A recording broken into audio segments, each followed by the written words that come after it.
Good morning, everyone.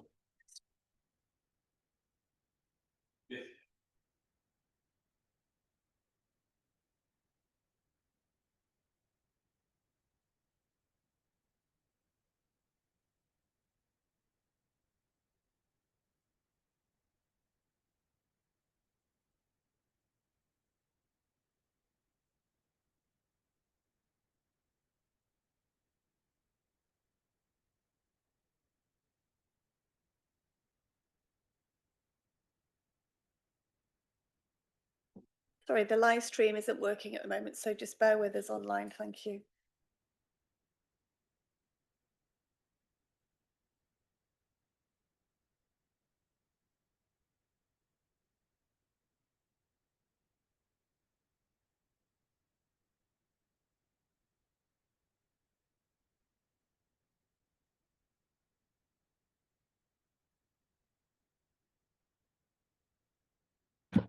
Good morning, everyone, and welcome to this morning's meeting of the Environment and Economy Overview and Scrutiny Committee. In the room this morning, we have officers of Flintshire and members, councillors who are members of the Scrutiny Committee. I'd like to welcome Mr. David Fitzsimon, who is our new Chief Officer for Planning. And I also note that we have an old member of Flintshire's planning department here in the form of Andy Roberts. So he's here to speak on one of the items, and I'd like to extend a welcome to them as I do to you all. So I'm David Healy, and I'm standing in for the chair, David Evans, who's not here today.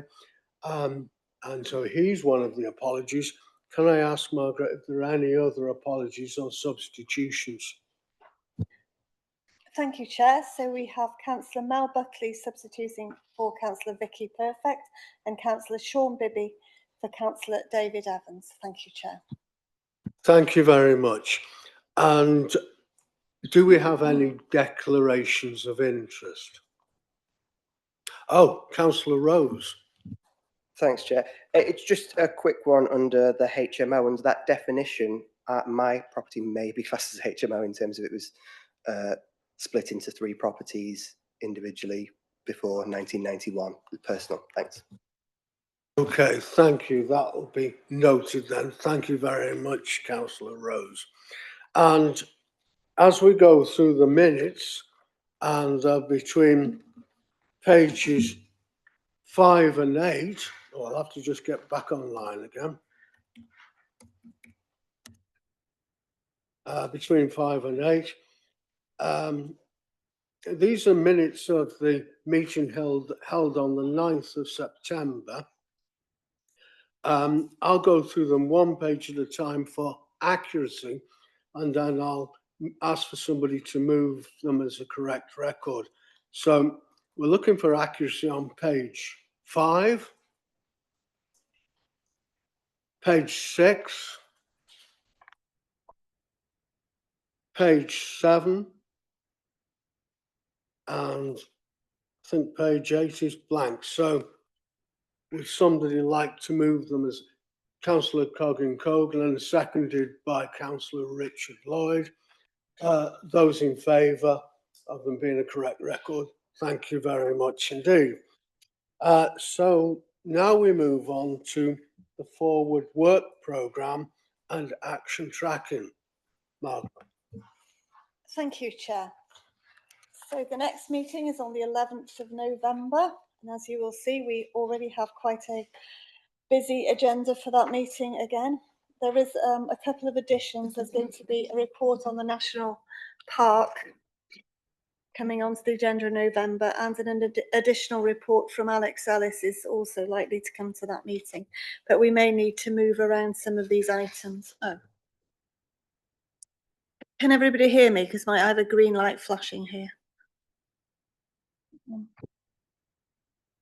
I'll carry on.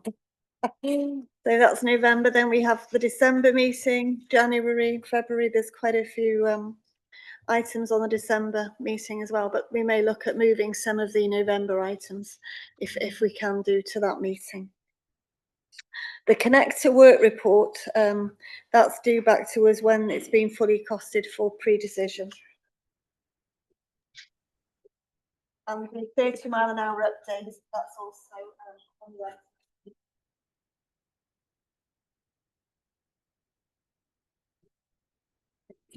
hopefully that will work. That works better. Perfect. Thank you. So So additions on them in the November meeting are likely to be the national park, because that has to be discussed, because the consultation ends on the 8th of December. And I also believe that Alex Ellis is bringing forward a report on mine water that was requested by the previous cabinet change committee. Right. So the action, are there any? Yes. Oh, we have to vote on that, don't we? sorry, can we just go Councillor Bithell. Councillor Bithell. Sorry, I haven't finished the It action moved. tracking yet. I need to do the action tracking first, Chair. I beg your pardon, I stand corrected. We have to do the action tracking first. Okay. Sorry, so on page 17, if we move on to the action tracking. So yes, the report at the top there, the report from Alex, the Flintshire, the mine water heat opportunities to be provided when available. So that's due to come in November. You can see there's quite a few of these completed. Then there's one, Councillor Coggins-Cogan requested an update on the cabinet restructure to assist members and to be assured that the changes are working in practice. And I'd like to ask the leader if you'd just like to come in on that one. Thank you. Yeah, thank you. Yeah, the changes we've made in street scene, I've split street scene up into two areas. Councillor Ted Palmer will look after highways, cemeteries, street lighting, public protection and assets. Councillor Glyn Banks will look at waste and transport. And I've also made Councillor Ted Palmer Deputy Leader. No, sorry. Thank you. Sorry, Paul Johnson, Deputy Leader. Sorry, I'm just making sure you're awake. But Councillor Christine Jones will retain her portfolio as social services. That's it. Thank you. Okay, thank you for that. So if I'll just continue now. So on page 18, those have all been completed. Then on page 19, the annual performance, that's now been completed. The amendment obviously couldn't be done in time for cabinet, but it was alluded to, and that has now been completed. We are working on a date for the work development workshop, for the enforcement workshop. And the additional table that will be included in future reports, as Matthew alluded to at the last meeting. We do have one other issue again. At the last meeting, we asked for an additional member on the school transport task and finish group. Now the dates that have come out, there is Councillor Richard Lloyd is no longer able to be a member of that committee, so we do need an additional member, please. So do we have a volunteer? Is there a volunteer to Councillor go on Richardson. be the representative from the school transport group? Councillor Richardson is indicated Right. online. Councillor Richardson is indicating online, Chair. Oh, Councillor. So, sorry, I haven't got my hand raised for that. I've got it to ask a question later on. Thank you. Thank you very much. Thank you, Councillor. Okay. So, Councillor. do you want to have a think about it, and then if you can come up at the end, or does somebody want to put their names forward now? No, nobody's looking. Councillor. Councillor Rose is indicating. Councillor. Could you email out the dates so we can confirm just in case? Thanks.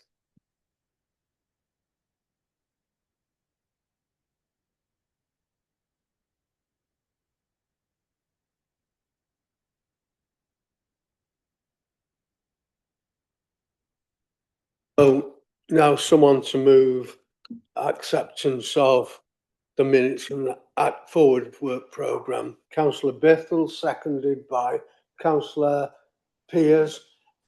Councillor Cogan, you wish to come in? All right. Oh, you wish to ask a question?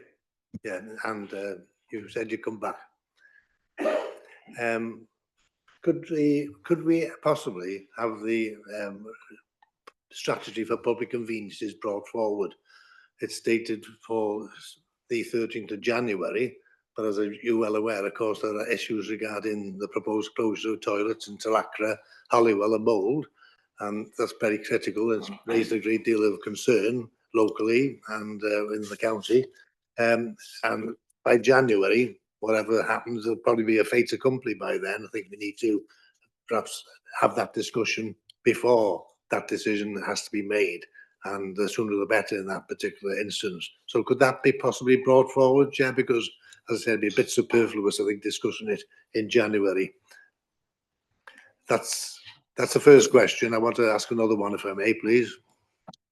In terms of the forward work programme, would it be possible to have a report on the procedures which are in place for permitting and organising road works by contractors and statutory undertakers, and whether any improvements can be considered and introduced to improve these operations in the interest of local residents, businesses and road users in general? Could that be added to the future work programme? I think that, you know, certainly in my own area, we've had a number of road works being undertaken by contractors or other agencies or other statutory undertakers, and it's caused mayhem, I think, to put it briefly. And you know, again, it would appear that no one is in control of that or organising it, and it's caused a great deal of frustration, anger, and you know, loss of business and so on and so forth. So I think a discussion on that would be very useful, you know, because again, I'm very dissatisfied, and I'm sure other people are, when these things hit their particular areas. You know, it's been actually a gridlock. I've suggested that utilities, West utilities, should be given to the Ukrainians to stop the Russian advance on day one. Councillor Bethel, I'm looking at, I can see Councillor Richardson, Yeah, but I'm just, we need. I'm just wondering, with what Councillor Bethel has just requested, looking at the Chief Officer for Street Scene, Katie Wilby, if you'd like to comment on the feasibility of bringing a report forward along the lines that's been requested. Yeah, in terms of the public conveniences, it's the local toilet strategy, and I will need to check because it's actually set in legislation when we consult upon the strategy, so I'll have to come back to you to confirm that one. In terms of road space management, I'm happy to bring a report to explain how road space management works, but obviously we don't have any control over utility providers. You know, they are statutory undertakers, as you just mentioned, and so they have the legal right to undertake the work. But we're happy to bring a report forward, but mainly just a bit of a steer from yourselves as to what you want to see included. Thank you very much indeed. So I know Councillor Cogan did put his hand up pretty quickly before, and I can see Councillor Richardson, but Councillor Cogan. Thank you, Chair. I do have two things to add to the forward work programme, but just before I do, oh, by the way, Borodar and Diolch Gadeirydd. Since I last spoke in this chamber on the 11th of September, an additional 2,504 people have been killed in Gaza. This brings the total as of yesterday to 67,160, of whom at least 19,424 deaths are children. Since the 11th of September, so that's not even a month ago, an additional 55 people have starved to death, bringing that total to 459.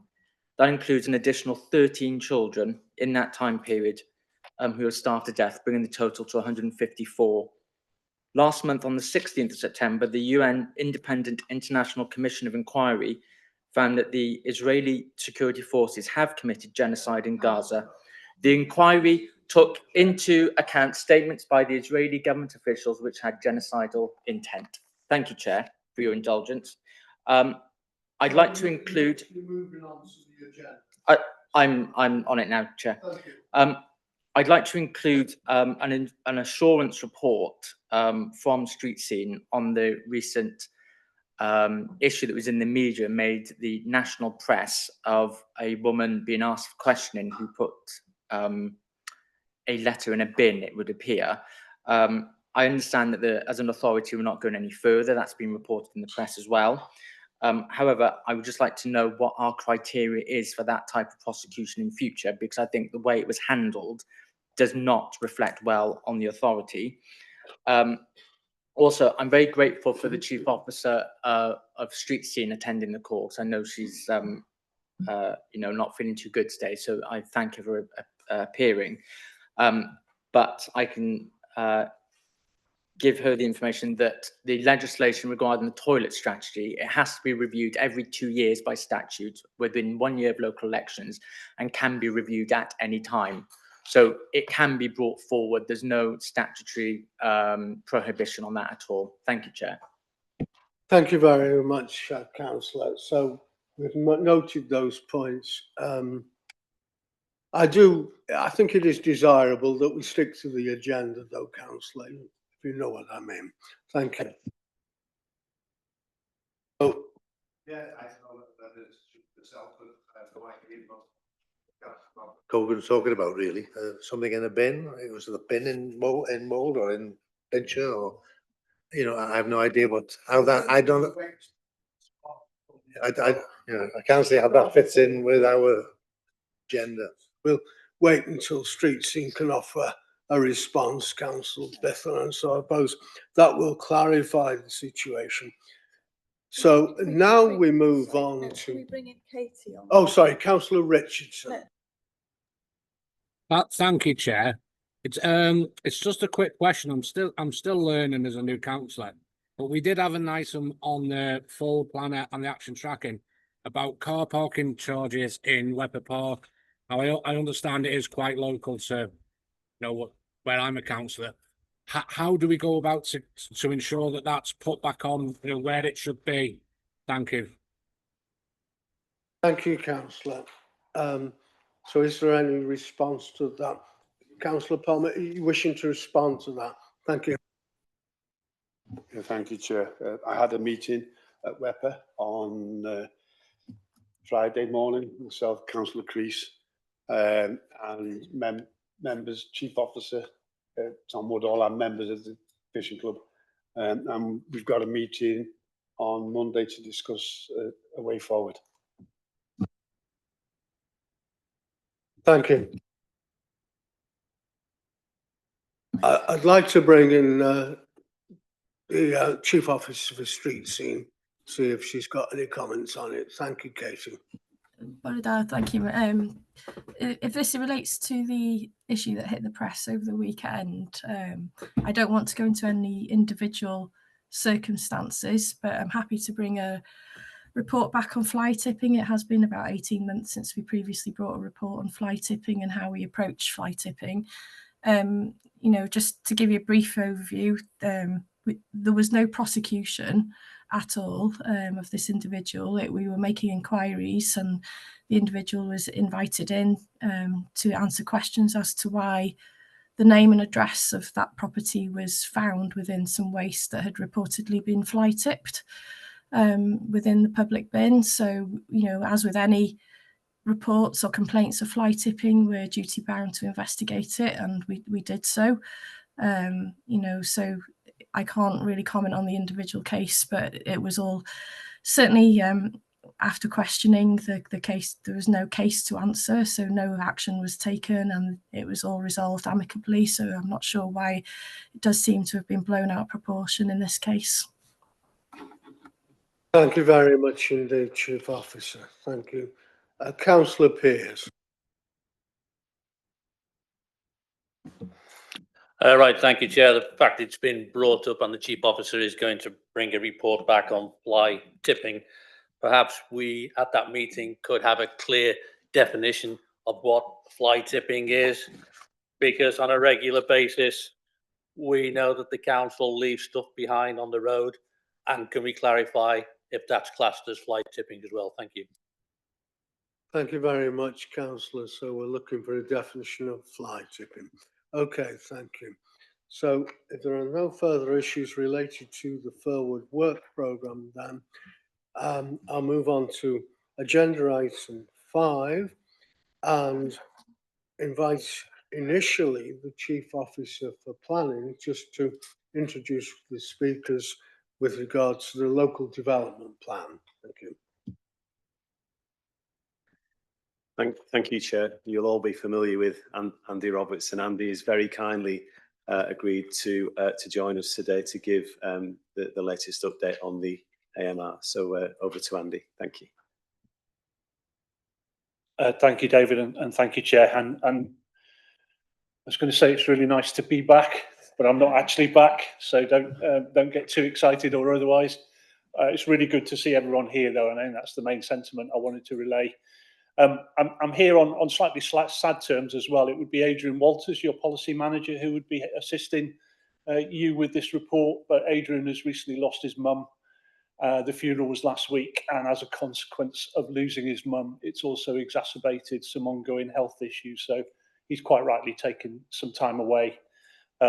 What is clear from the report, though, is that Adrian's maintained his usual high standards along with the team. This is Rachel Richardson, who's a senior planner in the team, in presenting a very comprehensive report and AMR2 for you to consider. So it makes my life very easy, and this is one of the absolute moments where I can say I take no credit for this, but it's still very close to my heart, with it being the LDP. The process is set down in regulations by Welsh Government, that process being the need to monitor the performance of a development plan once it's adopted. That's an annual monitoring exercise, and the plan in its final chapter has a suite of monitoring indicators that allow that monitoring to take place. It's quite a significant undertaking. There are 66 indicators in the plan that require monitoring, but it's fair to say there are 4 or 5 core indicators around some of the key deliverables, which is mainly housing and to an extent employment development, that really define the performance of a plan and allow you to judge whether your plan is on track or not. What is very clear from this AMR2, it very much mirrors the message you got from the AMR1, the first monitoring report post-adoption, is that the LDP is very clearly on track in terms of all of the core components of delivery that it's required to demonstrate. And Adrian's particularly focused, and the Chief Officer rather is particularly focused on some of the core indicators around housing delivery. And what you've noted from the report is there's 2 ways of looking at housing delivery. The first indicator looks at the quantum, i.e. are we delivering enough housing to meet the housing target or requirement in the plan? And the second indicator looks at the trajectory or the timeline with which that housing is being delivered. And what the monitoring report is telling you, and as summarised in the covering report, is as far as housing delivery is concerned, i.e. the number of houses that are being built on an annual basis in order to achieve that 6,950 housing target that the plan set, it's very much on track. In fact, it's slightly ahead of the curve. I think the annual average is quoted at 470 per annum, whereas the plan started off 10 years ago with an expectation of achieving an average of 463. I think, and I would be biased in saying this, but I think that's superb performance for a development plan that's 10 years into its time frame. And I haven't researched this, but I'm pretty confident in saying it's probably one of the best performing LDP ones that you'll have found across Wales. And that's testament both to the plan, how it was put together, and the process it went through to get to the stage where it's an adopted plan and it's guiding how development happens in a Flintshire context. The other aspect of housing delivery is the timeline with which housing is delivered. And that's judged by a trajectory or a line on a graph where estimates are made at the outset of the plan process, talking to owners of sites, developers, their expectations on how much their sites will deliver on an annual basis throughout the plan period, and that determines the trajectory that's drawn up. The original trajectory showed that we'd reach a peak of housing delivery around 2024-25, And what the analysis in your report is telling you that peak has moved perhaps a couple of years.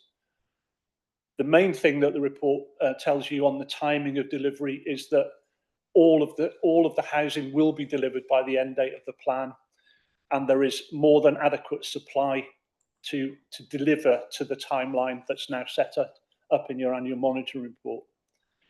The other important factor with that is that's not supply, that's simply still an allocation in a plan, because the majority of your sites have a valid planning consent. A lot of them are now on site and breaking ground and starting to be developed.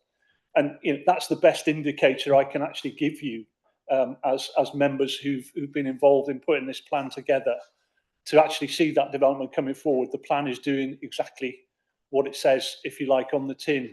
I'm going to butcher quite a famous simple quote that says, the plan is less important than the planning that goes behind it. And by that, it means the implementation of the plan is what's key. The plan is only as good as what you deliver and how you deliver it. That was, I think, either Churchill or Eisenhower, by the way, and I did butcher it really badly. But it sets out, what we're about here. This is not about putting the plan together or questioning the plan. This is demonstrating, and this AMR2 report clearly demonstrates, that your plan is delivering and that what you produced is a sound plan, and it remains so. So one of the key measures is whether the strategy, whether the policies, and whether the designations within it are still sound and fit for purpose. And I think you can very clearly conclude, as it does from the report, that that is the case. There are some other core indicators that it talks about in terms of the distribution of development. And for example, one indicator set out to achieve at least 47% of growth in the most sustainable, the largest settlements. That's at 49%. So that target is clearly met and hit. Again, it shows that your spatial distribution, your settlement hierarchy is working, and that structure, has really perhaps amended biases that may have come in previous development plans, where too much focus on one or other settlement was made to the detriment perhaps of that settlement to a degree. This strategy and its spatial strategy also is working from the indicators that you've got. There's quite a success story in terms of implementing one of the difficult policy areas, which is gypsy and travellers. The residential extensions, 2 of those 3 have permissions and or are under development. The third one, the largest one at Riverside, is pending a Welsh Government road improvement, but there are very positive signs that that will come along. The issue of the transit site delivery, I think, has been talked about a lot, and that's something that is now wheels in motion and will progress. So again, another example of where you have sound policy that's been looked at and that's been implemented in the way that the plan intended it. That gives you quite a position of strength, and it reduces any risk or any arguments from any party of a weakness of policy or a failure of policy with which to challenge one aspect or another. I'm going to stop there, Chair. I just want one final point, and then I'm happy to try and answer any questions that members have, assisted by Rachel probably. But what the AMR also does is give you a bit of a sort of forward look and a timeline and an approach for how the plan may be viewed, and what the timing of a review of this plan would be, and when that would be appropriate. And I think that's important because it's not a closed mind issue here. Any plan is only as good as how up to date it is, but the longer it goes into its plan period, the more you have to then focus on, well, what's the next plan and what's the next cycle, and when is the best time to review the evidence base and start the process of developing a delivery agreement for the plan that will replace this one. So it's that old fourth bridge principle. You never stop painting it. You just go back to the start and you start again. And I think very wisely and accurately, and because it's been something that's been raised quite continually from certain quarters over the last 6 to 12 months and before I left, it's hopefully answering the question of what's the right process and when is the right time to consider a review of this plan. Talked quite a lot there as an introduction, Chair. I'll stop there, and I'm happy to answer any questions members may have. Thank you very much, Andy, and very robustly delivered. Councillor Bithell, you've got a question on ARM2. Thank you. Yeah, thank you, Chair, and thanks, Andy, for delivering the report on the LDP. I've got an interest in this. I certainly had a great interest in it as cabinet member at the time, along with other members who served on the planning strategy group. So it's very encouraging and satisfying to see that it is doing, as you say, what's on the tin in that connection. Just a couple of issues, if I may. It's on page 22. It's a small matter. I'm not nitpicking, but there's something in the paragraph 1 there which doesn't quite read correctly. It's anticipated that alongside the submission of an AMR3, the council publish a review report setting out the case for a nature of the first plan review. And I think it's a case for. Yeah, okay, yeah, that could be corrected. The other issue I wanted to raise was in terms of page 27, 157, 107, and you've touched upon this already, and it's in relation to the Gypsy and Traveller sites. I've read this a few times, and it doesn't come over to me very clearly. Is what's being referred to there. We've had issues, of course, in relation to many of the sites which are appearing on the scene. And I'm just wondering to what extent, that could be clarified so we are aware of what we're talking about. I think the argument has been made, I think, in some of the appeals that we don't have sufficient allocations for gypsies and travellers. Is that the case? And do they have a case in that particular sense? And again, you touched upon the transit sites as well. You touched upon the transit site as well. Again, I think that's important. I think it's important too that resolve whatever the case. Hate to repeat myself, Chair, but there was a case last week where some gypsy travellers turned up on a site in Mold. Now the police actually turned up on that site, and I was quite surprised.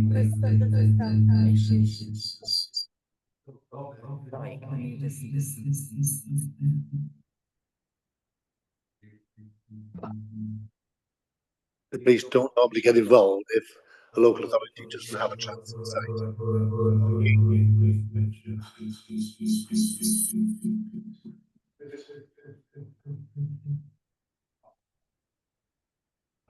From your policy.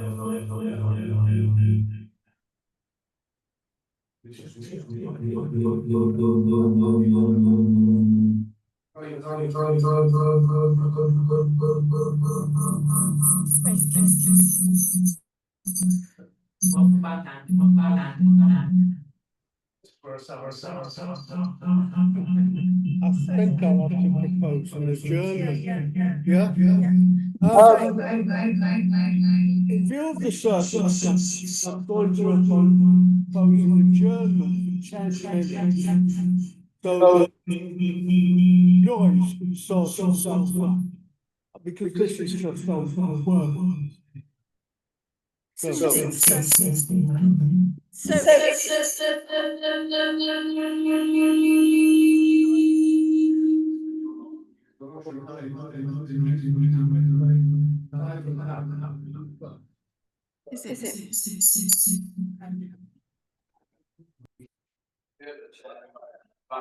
Try it now. I think you might have sussed it. I think I must have. Just try it now. Hello, are we talking sense at the moment? You have to turn yourself. Oh, sorry. Hello, do we seem to be working all right? Yes. Thank you, Councillor Lloyd. You've got a gripping sense of humour. All right,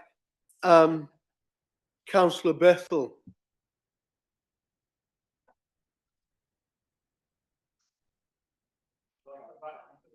I think Andy's got the message.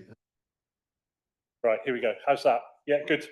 I think the strength of any plan is when you can show that you're delivering all of its policies in a positive way. And the policy that Councillor Bittles referred to, the Gypsy and Traveller policy, has two components to it in terms of how you meet the very specific needs that Welsh Government legislation sets down. And let's remember, it's not necessarily a planning duty we're talking about here, it's a housing duty. So it's a duty on the authority. All the plan is doing through its policies is trying to help facilitate that in a land use sense. And those two components there are about providing enough residential pitches as measured by an up-to-date Gypsy and Traveller assessment, but also if there's a transit need, which that assessment, the latest one for Flintshire shows, then it's about making that provision as well, because the two go hand in hand, particularly where you're talking about unauthorised development and the strength of policy, it's not enough simply to have met your residential need without meeting your transit need. And I think that's an important consideration. It's one where I don't think this authority is that far away from achieving that, as difficult an issue as it is. But when it's achieved, that simply strengthens the policy that you have to then look at the future. And I think I'd hope there wouldn't be future, but let's be realistic about it. To look at future unauthorised encampments, you're in a much stronger position to have the involvement of some of authorities like the police, because you've got that alternative to put to travellers, to move them onto a transit site provided by the council, or to move elsewhere and out of the county and so on. So it's about completing the policy position that the plan set out, and you're not far away from doing that. It changes you from being on the back foot to being on more of a front foot. And it certainly gives the planning committee, when applications or considerations come before them, and same for cabinet, much more weight to put behind their policies when they're sort of fully policy compliant. I hope that answers your question, Chris. Thank you very much. I've got on the list Councillor Mike Pearce and Councillor Colin Coder. So Councillor Mike Pearce first. Right, thank you, Chair. And hello, Andy, welcome back. And I'd like to welcome Mr. Fitzsimons as well as the new Chief Officer of Planning. I hope you enjoy it. Right, thank you. Yeah, the LDP, I was involved in the preparation of this as a member of the planning strategy group. What I'd like to ask, I'm slightly confused when we look at the executive summary. It says the second AMR covers the period 1st of April 24 to the 31st of March 24. Should that be 25? I think it is 25, isn't it? Because it's only when I just looked at it then I realised I thought we were submitting something 18 months after, but so it's a type. Okay, right. Thank you. The plan is working. The plan is working.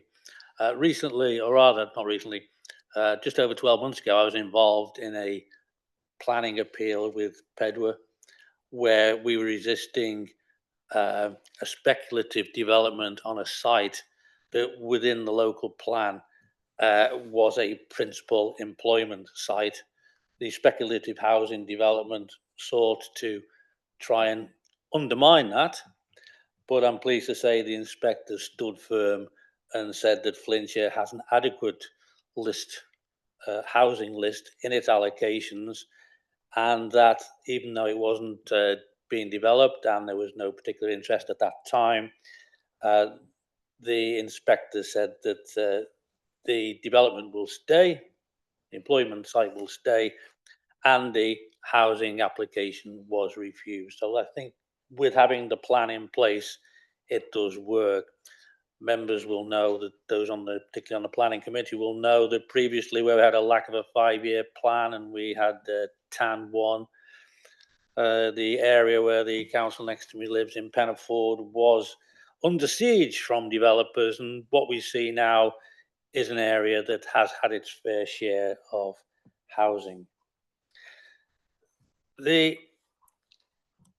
delivery of the housing is important, but with all the necessary applications in place, it's a question I'd ask Andy, that as we reach the end of the plan period 29-30, and all the applications are in, all the permissions are in place for those houses within the allocated sites, what is the situation if the developer has not built the houses that he's got the permissions for? Because I'm not being political, but there's the uncertainty of the UK government budget impacting on house sales and building. That's clarified in the Sunday press and also confirmed by Rightmove. And I just have 2 questions relating to that. Are there any areas of concerns that Scrutiny need to be aware of? Just anything that's highlighted? And also, has this report been through the planning strategy group for their consideration, because under consultations, I don't see planning strategy group listed in section 401. Okay, thank you, Chair. Yeah, thank you, Chair, and thanks, Mike. It's really good to see you again. I think thanks for those comments. I think I was at that appeal hearing as well, and it's another example of seeing how effective our plan, your plan, is in practice, really. And there's no better way to illustrate that than when you can make a convincing case. And that was also a really good example where officers and Mike, as the local member, made a strong joint case to an inspector. And that was in the face of the appellant having a barrister represent them. And I always love to crow about winning an appeal when there's a barrister involved. Sorry, I shouldn't have said that, but anyway, I do like it. You've got to take your wins where you can, I think, when you're a planning officer in local government. In terms of the two questions, the PSG one, I'll take first. Yes, it was considered at the last meeting of the PSG, and we had a very similar discussion and debate around it. I think the general consensus from that meeting, I think it is recorded in the covering report somewhere, but apologies that it's not in that consultation section, was that there was a strong positive consensus from that meeting that the plan was on track, and that members were happy to recommend it on to through this process to Cabinet for endorsement. And bear in mind, it needs to go to Welsh Government by, I think it's the end of October, right? Something like the 23rd, 24th. So it's been slotted into the sort of governance timeline in order to achieve that. But yet, pretty unanimous endorsement from the meeting of the PSG.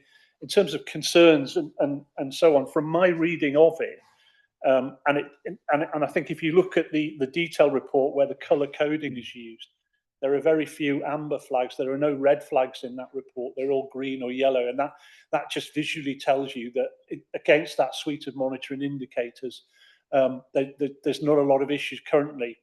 Picking up your point about when we get towards the end of the plan period, and what happens if some of the housing isn't delivered, the plan's already catered for that, because it had a flexibility, what's called a flexibility allowance. So if in fact it allocated more housing than was needed just to achieve the 6,950, that's a fairly common characteristic of any development plan. It's something that the regulations actually and the manual actually encourage authorities to do.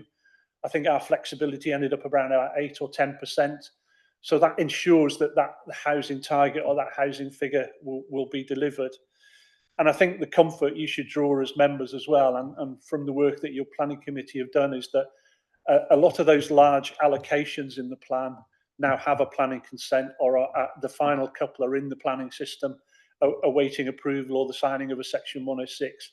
And I think, as the report reflects, we took a very positive, it wasn't a risk, but we took a very positive decision to represent the Northern Gateway site, a strategic mixed-use development site in this plan.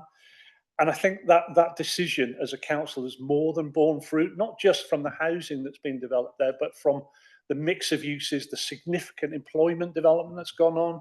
You've got an Amazon warehouse, you've got a paper mill, and so on and so forth. All of these quite landmark developments, and bringing investment to Flintshire. So it's not just about the housing there, but the expectation and the trajectory was that site would deliver about 113 housing units this year. It's actually almost doubled that. So it just shows that the market interest and the investment is there, and that's that's a real positive sign that this plan has got the right sites in the right place. The final thing I'd say, Mike, is that coming back to the point in the report about when to time considering a review of the plan, that's key in order that there's enough continuity so that you don't get to the end of the plan period, you use up all the sites in the plan, and then there's a housing supply issue to consider for a significant period of time. And that's part of judging when the time is right to review the plan. And I think the advice in your report from the Chief's Officer and from Adrian is the right advice in terms of when you should start to look at that. Thank you, Chair. Thank you, Mike. Councillor Cogan. Thank you, Chair. I'm not a specialist on planning or anything like that, so I'm coming to this with sort of relatively fresh and, you might mutter ignorant eyes. So the questions I have is sort of breaking with the consensus we have so far. I focus mostly on affordable housing, just because there's so much in the report. I needed to look at one particular aspect to focus on. So on page 26 in section 107, and just by the by, section 107 spans page 25, 26 and 27 and has bullet points and isn't numbered. So it is quite difficult to refer to that in a committee meeting. So if that's something that can be taken forward and adjusted for future reports, that would be appreciated. I just don't know the definition of intermediate rent, because that was one of the categories of the affordable housing. So I'll just have that definition, please. I noticed in the allocations given for the percentages of affordable housing, so I think the recommended percentage was about 20%, something like that. And in a number of the allocations, it was significantly below that. The one that caught my eye was the Bellway allocation, which is a site of 400 dwellings and 0 affordable housing, and that was cited as viability issues. I just want to know what those viability issues were, because I'm just a little surprised that out of 400 dwellings, we couldn't have asked just for 1% affordable housing. But, you know, that would have been 4 houses. So I just want clarification of that, please. Page 31, which has sections 601 to 603. This report pack in front of us today is over 700 pages. These background documents here, I didn't get a chance to read them because this report is too big. It's too big for a single meeting. It should have been split over 2 meetings. So it's just to let the Cabinet know that if they're relying upon the scrutiny, and maybe my other committee members have read all the background documents, but I, for one, was not able to do it. So if the Cabinet is expecting this document, these documents being scrutinised by the committee, that has not happened because this report is just far too big and manageable for 1 meeting. Obviously, I'm not expecting you to comment on that. One of the things I noticed on page 36 was about changes to national policy. Now, I appreciate that that's obviously to do with this AMR, but I was surprised there wasn't even a tangential mention of the High Court and Court of Appeal rulings regarding Wrexham's handling of their LDP. I would have expected just some kind of mention of that, because obviously that has a significant impact. I know that's mostly to do with adoption, but I think it probably would have been useful to be mentioned. On page 66, this is the bit where I am a bit more concerned, is that in the first paragraph or second paragraph under the first paragraph under the table, it says the annual delivery rate of affordable housing during the plan period so far is 126 dwellings, which is slightly below 155 annual average target. Now, the issue that I have is that it's the qualitative term slightly when we're discussing a 17% drop in affordable housing. I don't think it should be characterised in the report that that is a slight drop. If the Cabinet as a political decision want to say that's a slight drop, that's fine, but I don't think it should be in this report, and I don't think it should have been there. Again, it says, I think further down, that we'll be close to the target over the lifespan of the LDP of 2,265 affordable houses. Now, because the report has already said slight, we've already got these qualitative terms, I don't know what close means. I'd have thought, as we go with, you know, we've all taken the legal fiction that the plan is like 9 into its 10th year of operation, when, you know, realistically it wasn't. It was only adopted a couple of years ago. So I would have thought by this point, 9-10 years in, we should have a reasonable idea of how many affordable houses we will have and how many we're going to miss that target by. Now, the reason I brought up slightly below before is that that's the 6th. So that would be, if we apply that to this target, that'd be 384 affordable houses short of the target. That's 2 years output wiped out. So that's my problem with qualitative terms being used in this, because I think they are political decisions and shouldn't be in this report. Generally, I note that affordable housing is quite backloaded in the trajectory. I want to know, either for the remainder of this plan or for LDP2, how we can ensure or encourage that affordable homes are front loaded, so people who need that extra help aren't having to wait sort of further along. Generally, I just want to know about, if that's within the scope of this report, about when we're building these houses, how we are engaging with the local education, health, etc. infrastructure to ensure that the infrastructure they're providing aligns with the houses that are being built, and so that one does not outpace the other. I see that in the integrated impact assessments, we're having to use 2011 census data because the 2021 census data isn't in a format compatible with our systems. So my concern there is, how are we able to have effective equality impacts when we're using data that's so far out of date? In the report, it doesn't make it clear when we're using 2021 data and 2011 data. I think that needs to be tightened up so we can make a judgment call about how reliable that data is. Let's have a look. Yeah, I can't. And yep, I think that is pretty much everything. Thank you, Chair. Very much, Councillor Cogan. Do you have a response to that, Mr. Roberts? The definition of intermediate rent is rental values that sit between social rent, which is, if you like, at the lower affordable spectrum of rental, and what you pay on the open market as housing rental. So it's quite a broad brush definition, but it's everything that sits in that middle category. And the same applies for intermediate housing for sale as well, and the various mechanisms that you can use to discount and make affordable properties for sale within that sort of that middle band.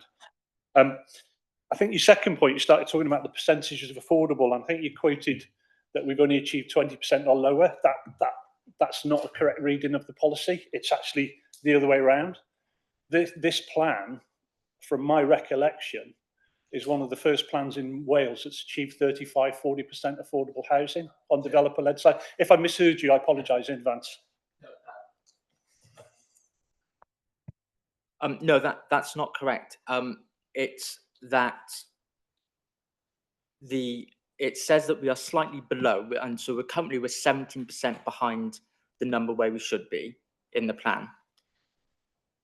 Specifically, the Bellway development of 400 houses in the Northern Gateway, that has 0 affordable housing.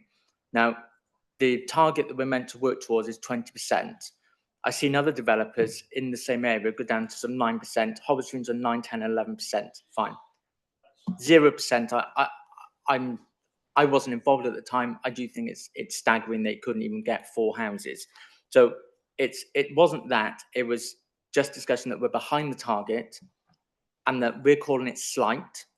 And also we should have an idea, if we're going with the legal fiction that we are 2/3 of the way through the plan, we should have a better idea of how many affordable houses we're actually going to end up with, rather than just saying close, which could be almost 400 houses short of what we're asking for. The site you referred to wasn't Bellway, it was Countryside Homes, I think. And it's the Northern Gateway development. And they were the first housing developer to put an application in on the various housing plots. And there's permissions there for 12 or 1400 houses. They were the first in. They made a viability case to the planning committee that to deliver affordable housing at the percentage level for that area, which was 15 or 20%, would compromise them in terms of being able to meet other obligations. And you mentioned one of them, which is to support schools, provision of schools infrastructure.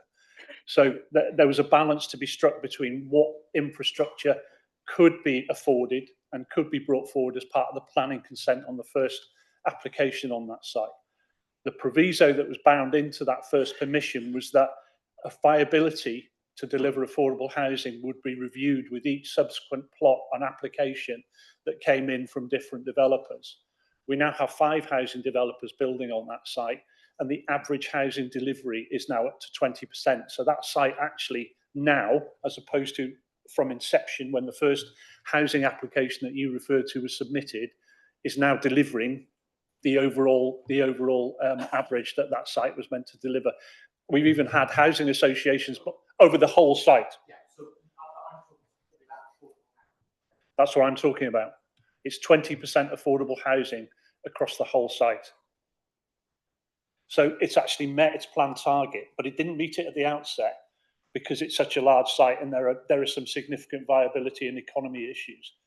As the infrastructure's gone in, and bear in mind we were waiting for Welsh Government to provide roads infrastructure into that site and so on, drainage and so on and so forth, it's a sustainable urban drainage site. So as that infrastructure was put in, the viability improved for each subsequent developer that came in, and they were able then to meet the council's requirements and the policy requirements on that one. The comment about 126 being only slightly behind 150, I think we can just objectively call that it's currently behind the target, and we can simply amend it to be a factually correct statement. I don't think that's going to be an issue for any of us. I think the other thing to bear in mind is that there is so much legacy affordable that will now come through with those remaining LDP sites, and they're large allocations, 200, 300 unit sites that now have planning permission and that are on site in Buckley, that are on site in, well, actually the site in Buckley will deliver up to 40 or 50% affordable. So that's a very significant increase on the minimum policy requirement. You've got sites in Mould coming forward. Sorry, Councillor. Okay, yeah, no. Yeah, no. You've got sites in Mould coming forward, other sites that are referenced there that are delivering 35% of very large housing numbers as affordable housing. Coming back to that, the reason why the average then is only 126 at the moment is because those sites have been later in the plan period in the trajectory coming forward. So what you'll see now, and I think a figure of 160, the average affordable completions for last year was 160, so it actually exceeds the annual average target. So it's that movable trajectory, isn't it? If you annualize it out where we are now, we're below. But if you look at what's coming along, and the evidence for that is in last year's affordable completions, it's now starting to increase beyond the annual average 150. And that will continue to do so because of those very high rates of affordable that we've achieved. I'll just look at some of your other questions. In terms of the document being too large, it's the nature of it. The most of it is the delivery agreement and the AMR report itself, and that's kind of a set structure. It's why to give you comfort, it's why it goes first to the planning strategy group, because its role is to, if you like, scrutinise that, raise any, not that it's not your role to scrutinise, but raise any concerns about it. And as I said in response to Councillor Pearce's answer before, it didn't have any concerns that it's fed onto you or onto the cabinet. Changes in national policy, well, there aren't any. With the greatest respect to some people in the room, I don't see the relevance of referring to the Wrexham situation whatsoever in this AMR. This is an annual monitoring report on your plan within your administrative boundary and administrative area. There is nothing I've seen in the case law that you referred to that's been either accepted by Welsh Government or that immediately has had an effect legislatively or in changed regulations that should trigger a concern for this council or something for you to bear in mind. So it's news, it's out there, we all know about it. I don't think it needs a reference in this report because we're talking about Flintshire and Flintshire's plan here. And I'm not making political statements, I'm just advising you as a planning officer. We talked about delivery rates and hopefully I've dealt with that one. Infrastructure, you mentioned health and education, involved from the outset, given every opportunity to plan the delivery of their infrastructure based on the plan for development and growth that's in this.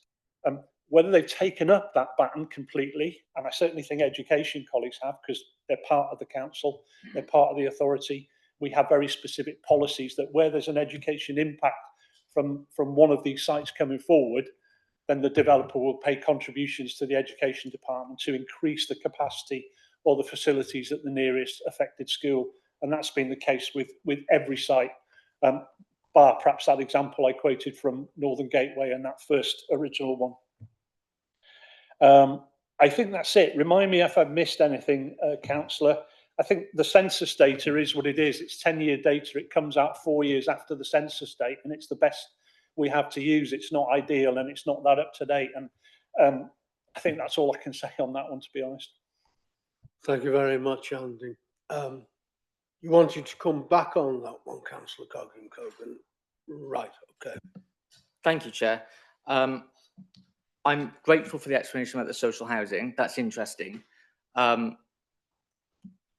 I appreciate that the sort of completions for the affordable housing, are going to increase. It still is a concern to me that it is so backloaded, though. That will remain as a concern of mine. Whilst I will defer to you on planning issues, when it comes to case law, I will take my own counsel, as in my previous career. The Court of Appeal adjudications don't stop at the borders of Flintshire, and the issues that were under adjudication were admittedly around adoption and that protocol, but they were not specific to Wrexham. It was specific to the way the legislation operates in Wales. So it may not affect us yet, but it may affect us at the adoption of LDP2. That's undeniable. Welsh Government have also haven't yet said how they're going to proceed, whether they're going to challenge it further on what specific points to the Supreme Court, or whether they're going to initiate legislation. Now, in other reports, in Cross, for instance, we have the case law regarding employment rights and sort of holiday pay. You could argue that we were warned about that long before there was a judgment, because it was a risk that was identified in the future. I think this is a risk that could have been identified in the future. I'm happy to accept you saying it shouldn't be in an AMR. I just think it's a risk that should be brought up because it pertains to adoption. And secondly, the issue with census data was the fact that in the report, you state that some of the, well, not you, the council states that some of the data is from the 2011 census, some of the data is from the 2021 census, and the 2021 census data isn't wholly compatible with the systems that we have here. So we've relied upon 2011 data. What I'm saying is, it is not put in the report which data points are from the 2011 and from the 2021.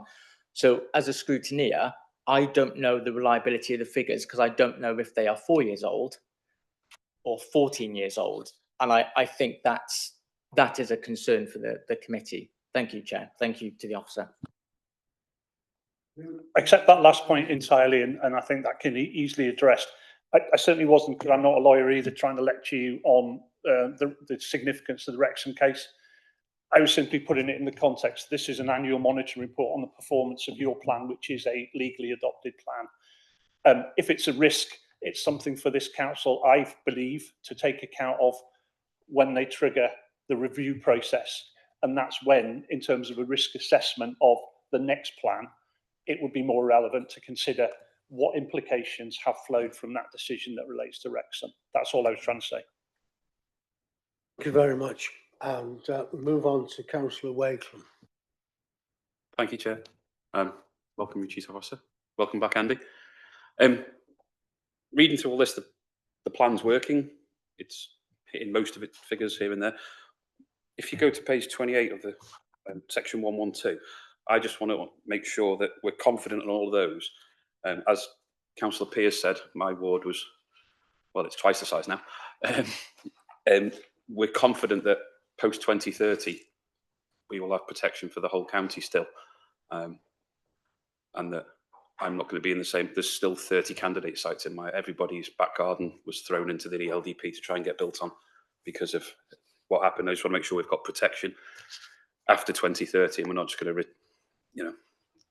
go the wrong way again. I can't offer a cast iron guarantee because no planner can do that. You can't predict to that extent in the future. The safeguards you have is there isn't the same loose mechanism for allowing speculative development to come forward. Councillor Pearce referred to TAN 1. That has gone, and rightly so. That was way outdated, and it just put planning authorities on the back foot when they were legitimately trying to advance the development plan, because the TAN gave you two options. You could either review your plan or you could approve speculative development. Well, no credit was ever given to the first stage, and most authorities were in that position of trying to review their plan, but fighting a rearguard action with fending off speculative sites as well. So I think the system we've got now does give safeguards. In terms of the protection for your particular community, I think Mike has referred to it as well, and you have the amount of development that's gone on. I think it'd be wrong to say it's a closed shop now, but you know, because that simply it is not necessarily a tenable argument. But the very legitimate argument is it a sustainable proposition to consider more growth in that area, given the growth that's happened recently, when commensurately the level of facilities hasn't grown that much in order to accommodate the growth you're talking about. And I think that's the simple but strong argument to make. And then lastly, it comes back to a point I'm repeating now, is choosing the right time to begin a review process on the plan.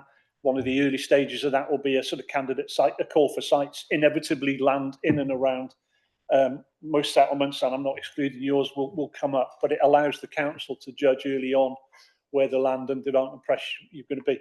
And then the very last point, and flying a flag for the Ambition North Wales, my current employer, is that by 2027, and if we're on track with the strategic development plan, that's because that's my role now, we'll be looking at publishing the preferred strategy of that plan, which will give some first indications about housing growth across the North Wales area in a long-term trajectory, a 25-year plan period, but it will also seek to break that down to the individual local authority areas. So Flintshire will know how the SDP is going and what it's starting to say about housing growth and how it may fall out and be distributed to the local authority areas. So that won't be done by me in isolation and not in collaboration with the local authorities. That's not how I see the SDP working. So there will be clear collaboration in that run up to reaching that position in 27.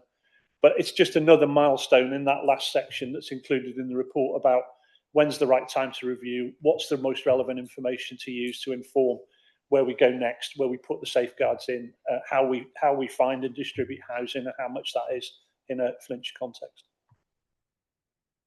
Very much. Thank you. I've got Councillor Dan Rose down next.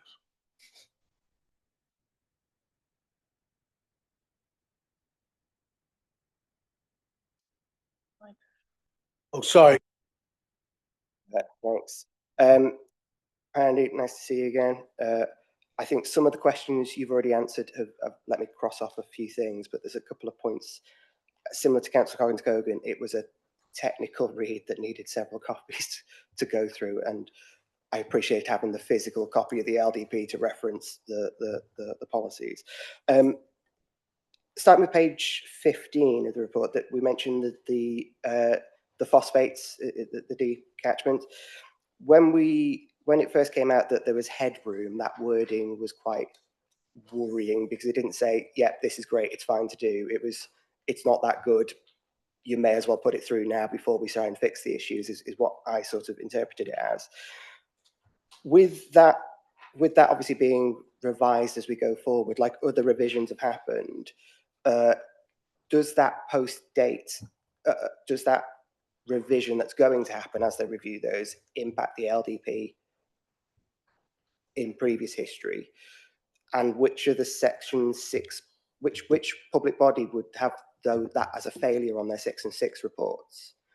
And second to that, who bears the cost of that correction? Is it NRW? Is it the management board? Is it the councils? Is it the building firms? Is there I remember hearing there was a pot of money that was kept aside as a backup or failover from some of the plots. Is that what will be used?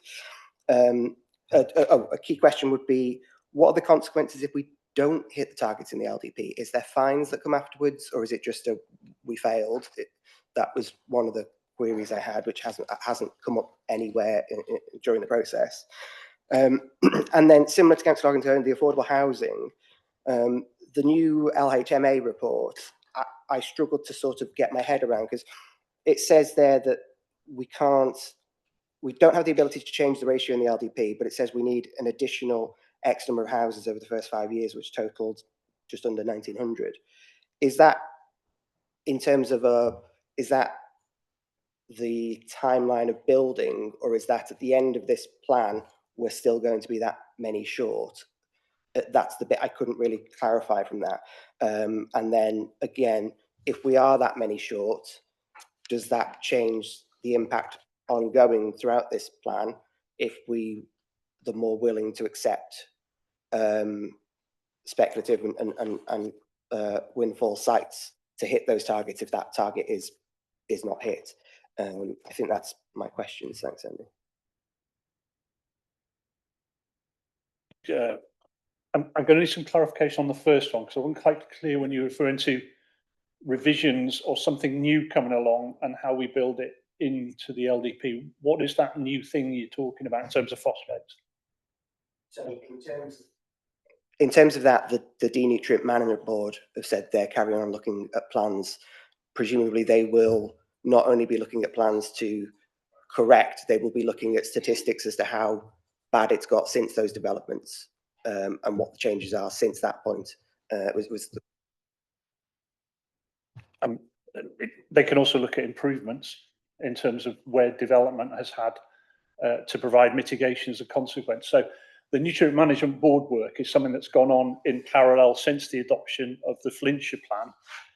It was based on original work that we did collaboratively with Wrexham. I accept the point that headroom is not a forever solution to the problem. It's not a solution at all, actually, because it still allows nutrients to go into the river. It's what additional measures that you can take to mitigate that impact. There's some work done recently by NRW on what's called source apportionment. So where does phosphates come from? If you apportion it out to simply new build from sites that are in a development plan, it's a 0.something% contribution. Some of the main issues are around the agricultural sector, where up to 50% of the nutrients in the D that have been measured as harmful come from runoff from fields, the use of nitrogen and phosphate fertilizers and so on and so forth. And then about 25–30% comes from discharges from wastewater treatment works, which new developments will drain to. So I think we can't be complacent. Similar to the point that Councillor Coggins-Cogan raised about will there be legislative impacts of the Wrexham decision for the next plan, we'll need to be vigilant, and the council will need to sort of stay aware of the phosphates issue. That's why it's got a seat on the Nutrient Management Board.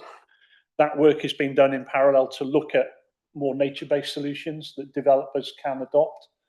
And it's true also that PEDU, the Planning Inspectorate for Wales, are now starting to sort of, if you like, not simply accept arguments that there's headroom in the system to allow development, but they're starting to ask questions about, well, how can the developer assure the inspector making the decision or the council that there's a nutrient neutral position here, and you can only achieve that if you're not putting the phosphates into the system in the first place. So that's work for the future, and maybe the fairly near future. The plan has an adequate policy that protects from allowing development to go ahead where there is no answer to the phosphates issue, and clearly the statutory consultee on that is still NRW, and they still accept the headroom argument to a degree, but that can't be the answer forever going forward, and that's why the Nutrient Management Board are doing this additional work, this new work on top of that original strategy that Wrexham and ourselves produced. Going back to affordable housing, the local housing market assessment slightly confuses me even after a 30 whatever career in planning, because it's a very compressed methodology.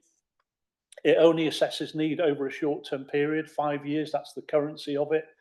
And therefore it's difficult to relate the need that it's throwing out to a 15-year time period in the development plan.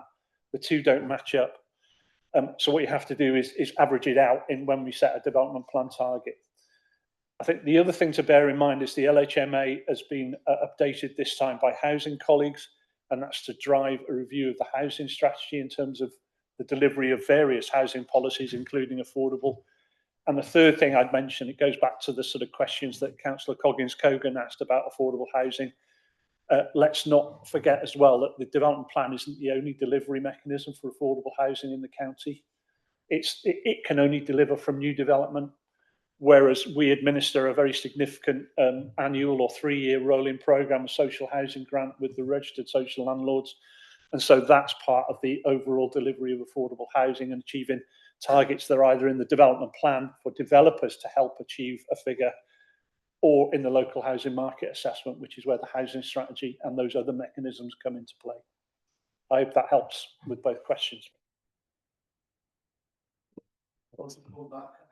Yeah, thanks, Chair. The third question missed what are the consequences of not hitting the LDP targets? Are there fines or anything afterwards? That was one of the questions. And then just go back to the initial ones. Who bears the cost of that deep management board? Is that NRW that sponsor that, or is that from local authority funds? And would the Section 6 duty to say we've increased phosphates in the watercourses go on the NRW Section 6 report, or included in Flintshire because we authorised it and accepted it? And then also, I don't think I got, thanks for the explanation a bit more with the LHMA, but the query is, does that impact our acceptance of new developments outside of the LDP plan, the speculative and windfall? Does that increase the likelihood of those being accepted to encourage more social houses to be put on that list? Thanks.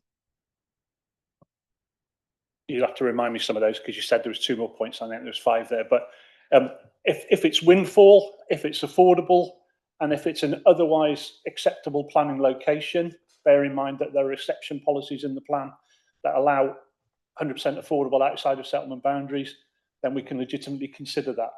And the windfall allowance is there to cater for just that point, that not all sites can be allocated. There is part of the balance sheets provided by windfall sites that come forward. And if they're solely affordable, that can help with affordable delivery and housing delivery over time. Flintshire and Wrexham are responsible for hosting the Nutrients Management Board. So any costs and funding are partly their responsibility. It is a partnership, and it does hold an amount of money that's been granted by Welsh Government as a kind of a working fund. So to my mind, and to date, and I'm just looking at Dave, I don't think there's been a significant cost to either local authority in doing that. The main cost, in fairness, has been borne by Wrexham in terms of one excellent officer there who's really taken the whole phosphates issue, I was going to say to heart, really. I hope he hasn't taken it to heart, but he's really become quite an expert in it. And thank goodness we've got someone like that with that knowledge and expertise that's driven the production of that additional work. Just remind me on the other points. There's no penalties in terms of the development plan. If we fall short, we fall short. I'm going to hesitate to say we won't be that far away, because Councillor Coggins-Cogan will shout at me immediately. So I won't. It's part of the monitoring process to see how well we're doing. And again, the wider monitoring is about the delivery mechanisms that aren't just development plan. They're that which are coming through the social housing grant process as well. Other question? Sorry. Are we done that? Good. Phew. Thank you very much. Councillor Bibby. Thank you very much, Mr. Chairman. I'd just like to formally move the recommendations. Well, there were a couple of other speakers. Mr. Chairman, Oh, you're just moving the recommendation? It may well be the way the recommendation is worded on page 22, we might have to adapt the wording, because we can't, I don't think, adopt the report, but we could support adoption of the report. That would be the amendment. So when it comes to it, you want to move the recommendation. Thank you very much. Councillor Bethel, and then I'm going to say a few little words. Yeah, thank you, Chair. It's just a passing comment really in terms of 111, which is on page 28, where it refers to there will be also calls from those who oppose the plan for an immediate review to take place. Of course, we've got a few of those on our own council here. And again, I'm rather bemused by this very often because again, none of us as members are chuffed to death when a particular allocation is made in our ward for whatever reason. It is obviously an issue for local residents. They will raise issues about it they won't be happy with, and that's the nature of planning in that particular sense. And again, with those who are calling for a new plan could very well in the future have allocations within their particular areas and wards again in the future. That's the nature really of the whole process. And I just sort of lay down a warning really to them in that particular respect. I'm always quite relieved when the plan has been actually adopted, because that at least gives us some respite of a few years when we haven't got the threat of this occurring in our own particular wards and that kind of opposition and people knocking on the door and phoning you up to protest and so on and so forth. That's the nature of things, because basically people are not welcoming of this, and that's not just in Flintshire, that's nationwide. They call it NIMBYism. I've got into trouble for using that expression in the past, but that's a well-known connotation, which is accepted in national terms and newspaper reports and media reports and so on. People don't want development if it's going to be anywhere near them. Yes, they want houses for their children and grandchildren, their nieces and nephews, but not anywhere near them. And that's the problem which we face here and every council faces. And indeed, that's why previous governments have failed to actually meet the targets for homes for people who need homes and are homeless. And again, it's a particular issue which this government is now facing as well. Thank you, Chair. Thank you very much. I don't think you need to come back on it.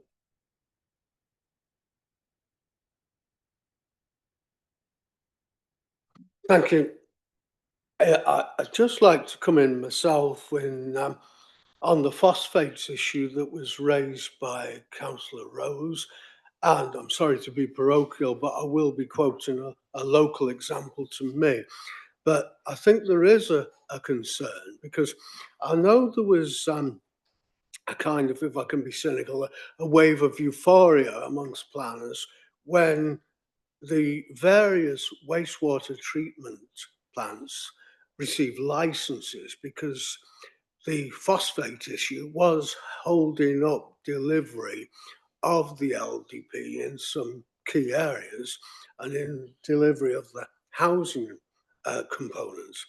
But it was found, and Councillor Rose mentioned the expression, that these wastewater treatment plants had headroom and had the capacity to cope with the additional load that would come from additional housing.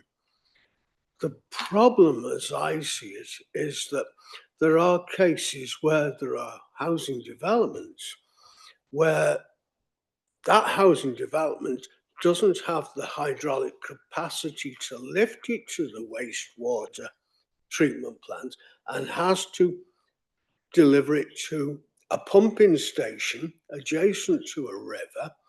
And in particular, I'm thinking of the Gwern Allen pumping station in Kevner Bay, that is the one that will be used by the housing development along Wrexham Road in Abermothy of 70 houses, where that housing development was permitted. It was in the LDP, even though it's the pumping station to which the sewage will go initially to be pumped up to the wastewater plant at home actually has a track record of over 20 sewage spills into the River Allen, which feeds into the River Dee, special area of conservation, etc. So my question is not just the parochial one, but how many such pumping stations are there across Flintshire, across Wales, which are still putting sewage into the rivers that feed into our special areas of conservation, and these don't require any investigation or any license. I know it's not so much an issue for us as NRW, imagine, but it does strike me that we're at risk of having the wool pulled over our eyes if we think wastewater treatment plants getting a license solves the problem, because it's not. Sorry. The responsibility is with Welsh Water for the pumping station, so I'm not going to speak for them. But all I'd say in response to your point is that they are statutory consultees as part of the planning process. If they, and I can't imagine they'd take any sort of risk in terms of your term, pulling wool over the planning authority's eyes. It's their responsibility to tell us there is capacity in the system, and if that's what they're telling us, we take that information on face value when we determine planning applications or when we're considering where allocations go in a development plan. That's simply how the process works.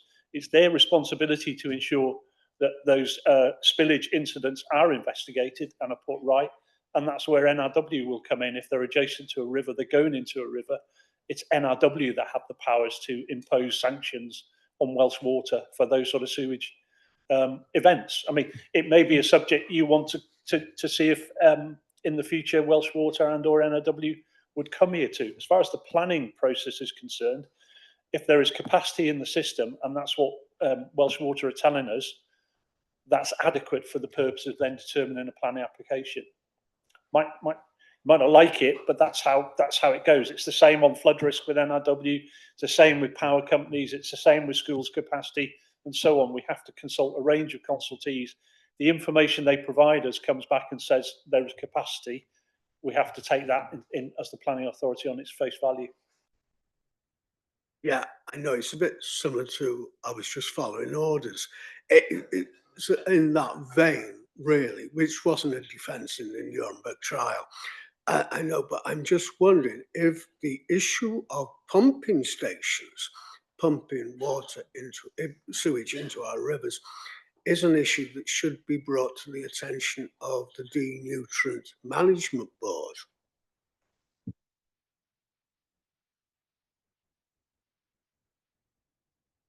Do we have a cabinet member on that board? Or who represents Flintshire on that board?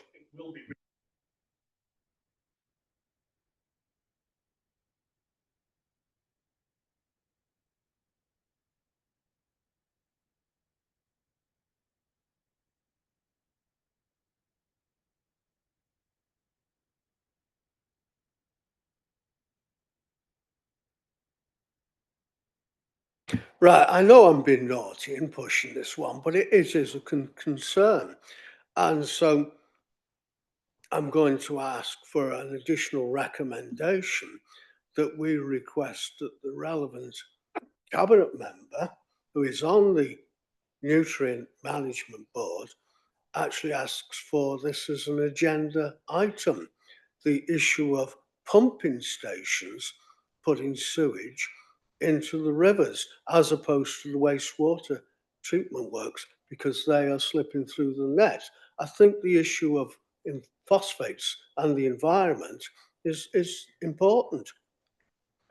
So I'd put that as an additional recommendation. It goes just a separate request from the cabinet member with that responsibility direct to the board. It doesn't have to piggyback on.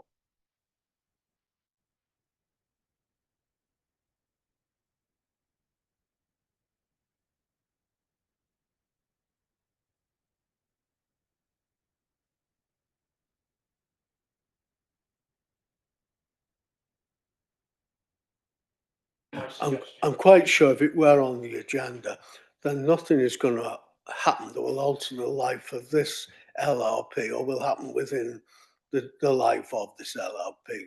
Such things as work operate slowly. But maybe it won't be carried by the committee, but I will suggest that as an additional recommendation if it gets support. Thank you.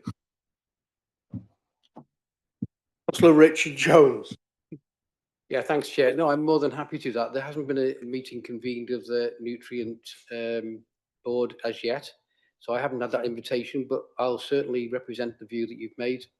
That's not an issue for me. Understanding what Andy's just said, that Welsh Water are the consultee for these things, so they would have that responsibility to provide information. But I'll certainly, as the two members from NRW and Welsh Water will be there, I'll certainly represent that view, no problem. Thank you very much, Councillor, but it's going to be a recommendation. It may or may not get carried. Thank you. Thank you. We move on to the, lost me place now. We move on to the recommendation, which is on page 22. Recommendations. That the annual monitoring report is adopted by members and submitted to the Welsh Government prior to the deadline of 31st of October. The suggestion is that we put that the annual monitoring report is supported by members prior to adoption.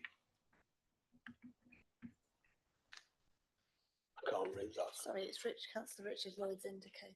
Sorry, Councillor Lloyd, do you want to come in? Yeah, thank you, Chair. Yeah. Can I second the proposal made by Councillor Bibby, replacing the word report with supported? I don't think there's any need for another recommendation on this one. Personally, I think the Cabinet member can deal with that without another recommendation. Can I just add that, can we offer our condolences from this committee to Adrian, please, on his loss? I'd just like to welcome David and look forward to working with you on the planning committee. I'm really pleased that the AMR2 is going to meet the deadline and definitely on track. So with that said, yes, I'd second the proposal made by Councillor Bibby. Thank you. Councillor Jones is prepared to take that to the nutrient board, then maybe we don't need it as an additional recommendation. So it's been proposed and seconded, and I certainly agree with you in offering condolences to our officer, Adrian Walters, under the circumstances. So thank you. Can I see those in favour of the recommendation, please? And are there any against? One against, and any abstentions? Okay, so the recommendation is carried with one against. Thank you very much indeed. So, Councillor Bibby. Councillor Bibby. Yeah, Mr. Chairman, I'm not entirely sure, but I think Councillor Richardson was indicating he was abstaining. I beg your pardon. Councillor Richardson's got his hand up. It looks like that means an abstention. Thank you. Thank you very much for your observation there, Councillor Bibby. Okay, thank you. So I know time is pressing, and I'm going to propose a recess after the next item. But thank you very much to those officers who've come. Good to see you. Thank you. And we'll move on to item 6, the additional HMO licence, which I think I come to Sean for. Thank you. Thank you very much, Chair. Diolch yn fawr iawn a bore da bawb. Thank you. So the report that's in front of you for consideration this morning is about the proposal to introduce additional HMO licensing to the county as a whole. And we essentially ask members to firstly consider the responses that we received following public consultation and also consultation with statutory partners. And then following on from that, your consideration of the proposal to introduce such a licensing regime throughout the county of Flintshire. The overall aim of a scheme like this contributes towards improving housing standards in the private rented sector. At present, smaller HMOs only come to the attention of Marion's team, and I should have introduced Marion at the start. Apologies for that. Marion Davis is our pollution control and housing standards manager and works within my service area. But these smaller HMOs only come to Marion's team's attention when there is a complaint that's made, possibly by the contract holder, tenant, or a partner agency that raises concerns. Partners such as North Wales Police, internal partners such as Street Scene, or indeed the fire service if they have concerns about the building, etc. So one of the main benefits of additional licensing is that it provides a framework for local authorities to monitor and improve standards, ensuring that landlords meet their responsibilities that is required by legislation and that tenants live in safe and appropriate conditions. And I should say this is a tool that many other local authorities before us have followed and have followed successfully. To provide you with some background and further context, and it's contained in your report, in October 2024, Cabinet gave their approval for a public consultation to be undertaken regarding additional licensing for smaller HMOs in the county. And of course, it came to this forum before it went to Cabinet last year. Now, through undertaking the consultation, the requirements of the legislation in the event of the scheme introduction would be met. The Housing Act 2004, Part 2, Section 56 states that prior to the introduction of such a licensing regime, the authority must take reasonable steps to, and I quote, to consult with persons who are likely to be affected by the designation and consider representations made in accordance with the consultation. In terms of turnout, we received 245 completed questionnaires. We received 5 written responses received from the statutory agencies, and one of those, and also we included, and also, apologies, we had 1 representation from our internal portfolio, Street Scene and Transportation, and also 1 response from a third-party health sector partner, Warm Wales. That information is all included in the appendices that supports this cover report. Over half of those who completed the questionnaire were of a view that additional licensing would lead or could lead to fewer tenants, contract holders living in substandard conditions in the private rented sector.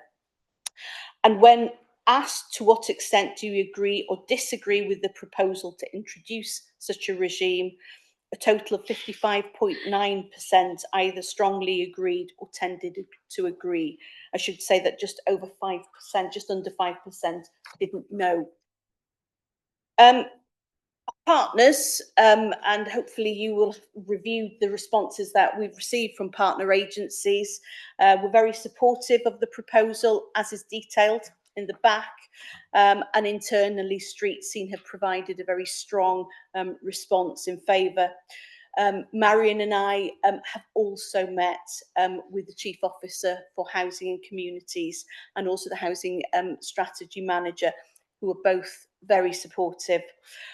We did receive, however, 1 negative representation. Again, it's included, and this was received from the National Residential Landlords Association, and we've provided an officer response, officer comments for you to view in the report back.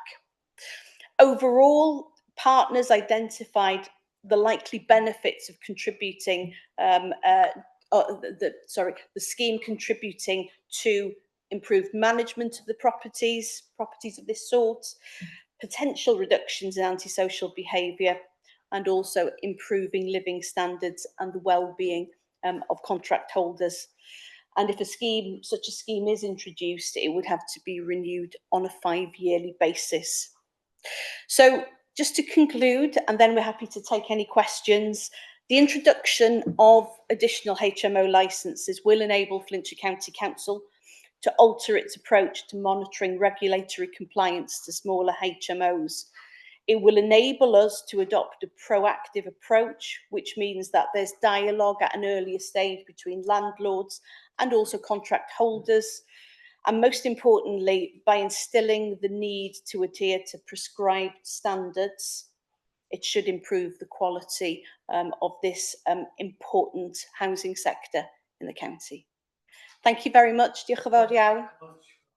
Report, Sean, and a number of councillors have indicated they want to speak, starting off with Councillor Ted Palmer. Yeah, thank you, Chair. Since I've taken over the role, I've gone out on 3 visits with Sian's and Marian's team. One of them was a mandatory renewal of a HMO licence, and I must say, of the 3 members of staff I meant, if ever anyone was perfect for the jobs that we're doing, them 3 were definitely ideal. What I will say is, on the HMO, I was quite enlightened as to what should be done and what isn't done, and I think to put this additional HMO licensing into happening is very, very important, because there are rogue landlords and there are not rogue landlords. But I was quite enlightened to see the little things like painting over a fire door and stuff like that, and smoke alarms and heat alarms, and they check everything. So I'm welcome this report. Thank you. Thank you. So you're in support of it. I don't suppose it requires any response. I'll go down the list, but we'll make a note of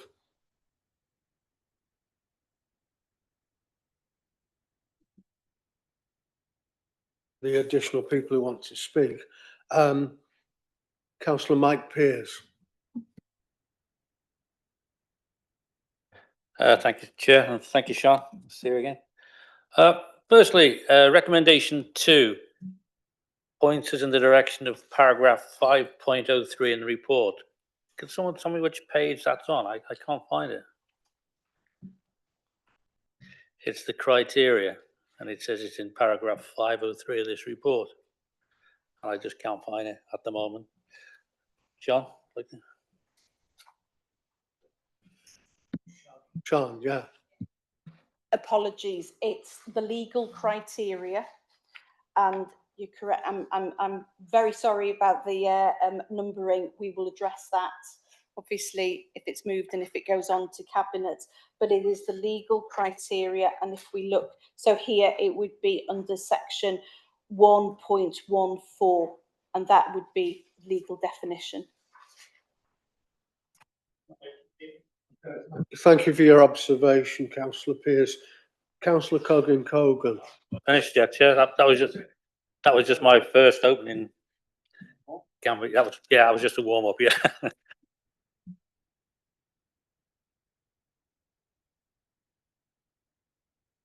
With a clarification, because as a member of the planning committee, we are aware of HMOs when they come to the committee with a planning application.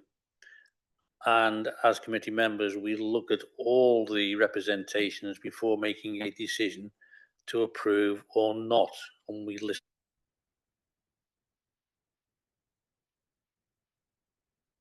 Too many in the area, etc., etc.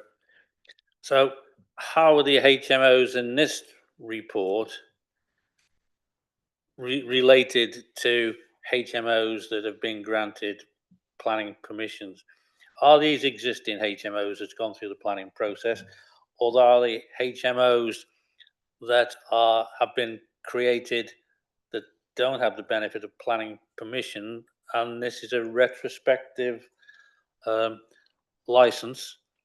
Because I can see the benefit of having a license if it doesn't have one, but we will need to monitor the HMO, and will it have the powers to close down any HMOs that, to be blunt, need to be closed down? Thank you, Chair. Thank you very much, Councillor Pearce. So in answer to your question, environmental health are a statutory consultee in the planning process. However, it's not a requirement in terms of smaller HMOs for environmental health to actually go in and inspect internally the HMOs. So that's the first point. Second point is, of course, with larger HMOs. So this is the type of visit that Councillor Palmer accompanied one of Marion's EHOs very recently. And I know Councillor Bithell has also been on one of those visits as well. These are the larger HMOs which fall under the mandatory licensing regime. We have around about 15 HMOs that meet that criteria. In terms of whether these are known HMOs to and whether they have the benefit of planning permission or not, it's both. This regime will apply to both, and the approach will be, because anybody who is renting out a property that falls into this legal definition and this legal criteria will now, if it's approved and if it's supported by members, will be required to apply for a licence, and then a member of Marion's team will go out and inspect, and a licence can only then be granted when the conditions are satisfied, if you like. So both is the answer to that question. And in terms of powers to close down HMOs, absolutely, we have those powers, we use those powers, and when we have inspected HMOs who may not necessarily have the benefit of planning permission in the recent past, then if there are a number of certainly category 1 hazards which could cause a threat to life, then we have the powers in place to immediately act. I hope that answers all of your questions, Councillor Pearce. Councillor Pearce. My apologies, Chair. I'm taking advantage of your good nature.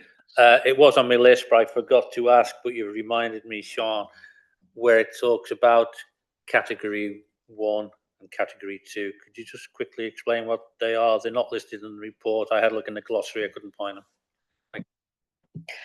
I can certainly provide an answer, but I have a technical expert sat next to me, so I'm going to hand over to Marion if that's okay. Thank you. Thank you. So category 1 and category 2 are the hazards that we score under the HHSRS system, which is a housing health safety rating system, and that's how we score the risk and the level of the hazard to decide whether it's a category 1 or a category 2. As a council, we have a duty to act on a category 1. If a category 2, it's a decision that we can make at the time. So it's just a normal procedure for inspecting properties and how we score them and how we rate them. Pardon?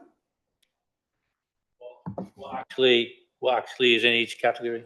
Okay. So there's 29 hazards. So no, no, like so excess cold, fire safety, electrical hazards, damp and mould.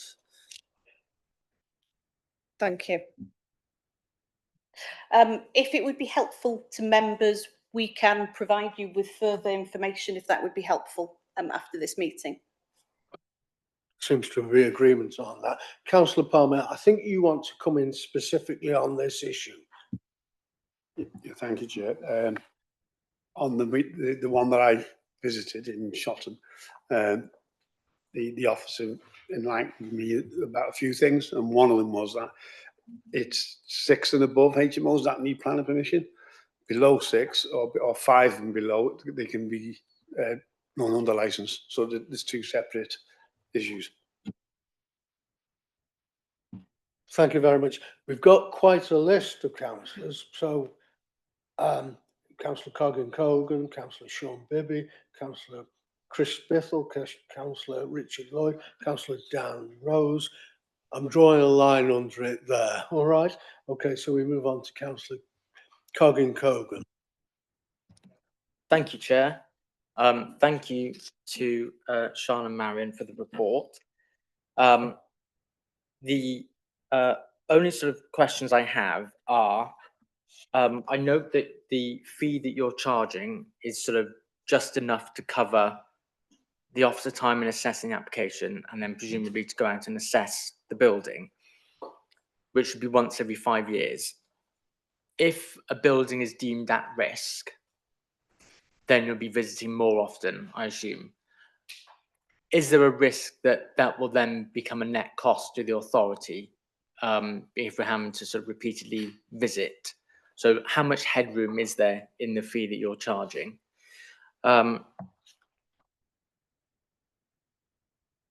The other issue I'm sort of slightly concerned about is, realistically, the landlords of the HMOs won't be paying that fee. It will be the tenants, so it's going to be passed on to the tenants. Do we have any monitoring in place to see how this will affect rents over sort of the first 12 months of its operation? Or, you know, if that has a similar effect? I'm not sure when licensing was introduced with the larger HMOs probably years ago, but if that has a similar effect to the rents on the larger HMOs. And then I'm sort of always worried about unintended consequences. And I think this is a good idea. It makes perfect sense to me, but trying to think of the unintended consequences, I can imagine that the only people that are going to report, as you said, like a category 1 risk in a HMO will be the tenants that live there. You said that we have the power then to revoke the license, which presumably would mean that the tenants would they have to move out? Would they become homeless? What duty does the council have to those tenants? Because my fear is that someone could be living with a category 1 risk and would think, well, if I report this, the council come and inspect it, I won't have a roof over my head tonight. So I just want to know how we mitigate that risk and how tenants can be assured that if they do report something that's dangerous, they won't be without a roof over their head that night. Thank you, Chair. Thank you, Councillor. Sian. Thank you very much. Thank you very much, Councillor Coggins-Cogan. I'll respond to your last question first, if that's okay, in terms of unintended consequences.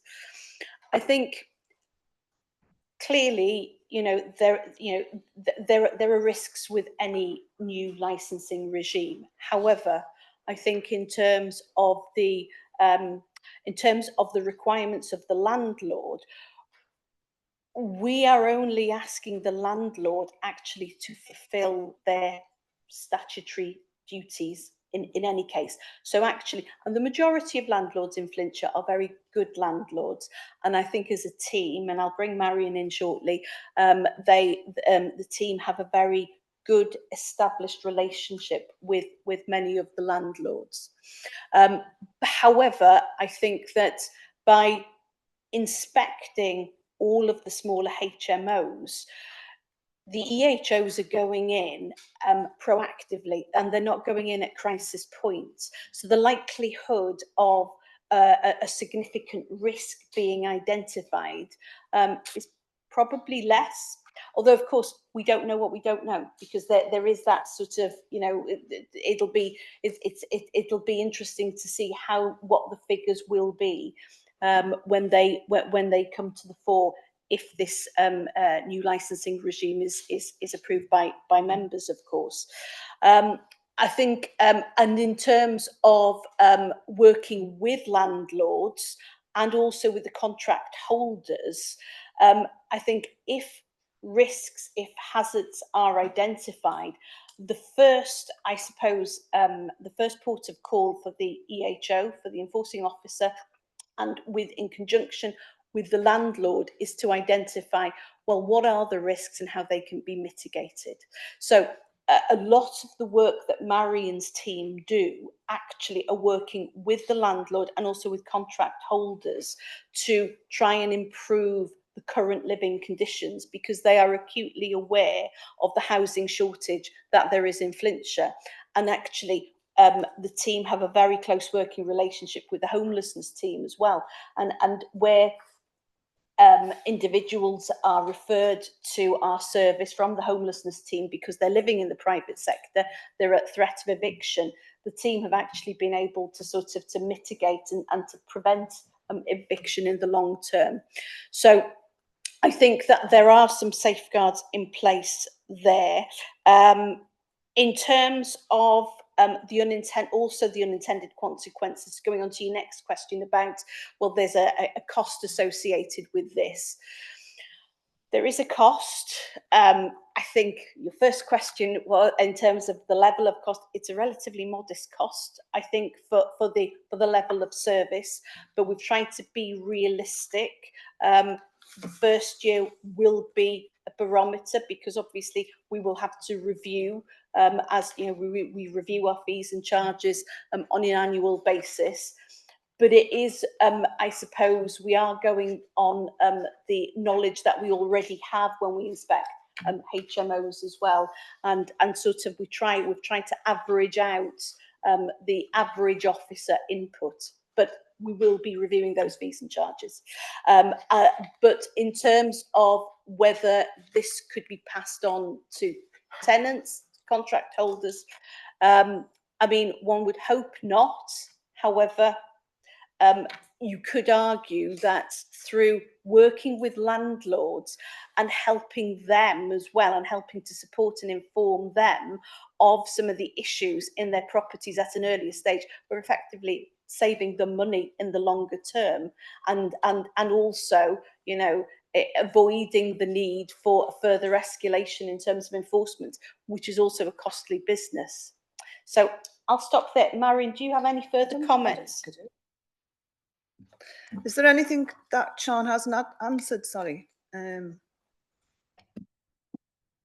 I mean, I think perhaps just specifically about the do we have a duty? I mean, the worst case scenario, you know, I mean, it could be that it could be a brand new property you've never seen before.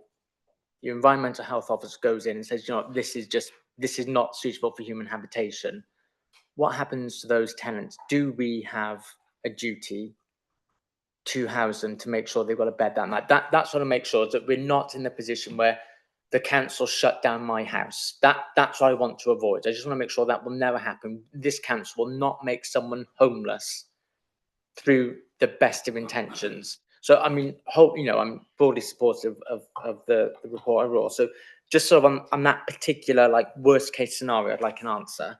And then just off the back of what Sean said, I think Sean's saying that, you know, essentially landlords will welcome this, could be saving them money overall, I think is the most positive statement I've ever heard anyone ever say about anything. And, you know, I think you should be commended for that. I'm not as optimistic, but that's my role, is not to be optimistic. So I would also, just in closing, Chair, and then I'll give way to Marion to answer my comments about our last resort duty of care. I would also ask that there's an additional recommendation, which is that 12 months after the start of this scheme, we have a report back on compliance rates, enforcement outcomes, and rental impacts. I'll hand over to Marion. Thank you, Chair. Thank you.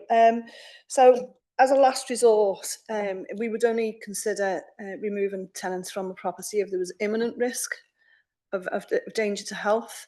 Our first protocol is to see if we can remediate temporary matters. The fire officers can help with that as well. We also we do consider other options before we get to that point, because it does need to be an imminent risk to health for us to do that. And it could also be, if we do have to do that, it's not always a permanent thing. You know, when we do try to encourage the landlords to support the tenants being moved to temporary accommodation, before it's sort of landed on the council's doorstep to take that duty on.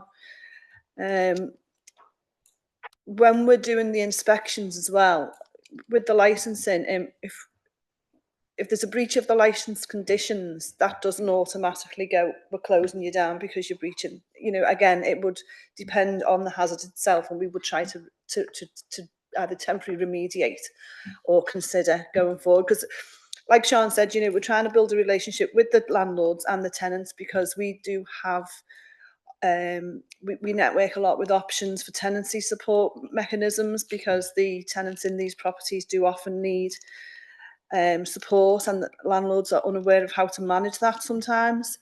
The third sector also can support tenants and landlords to upgrade for, you know, the heating systems and stuff like that within the property. So we do try to create a relationship both with the tenants and the landlords.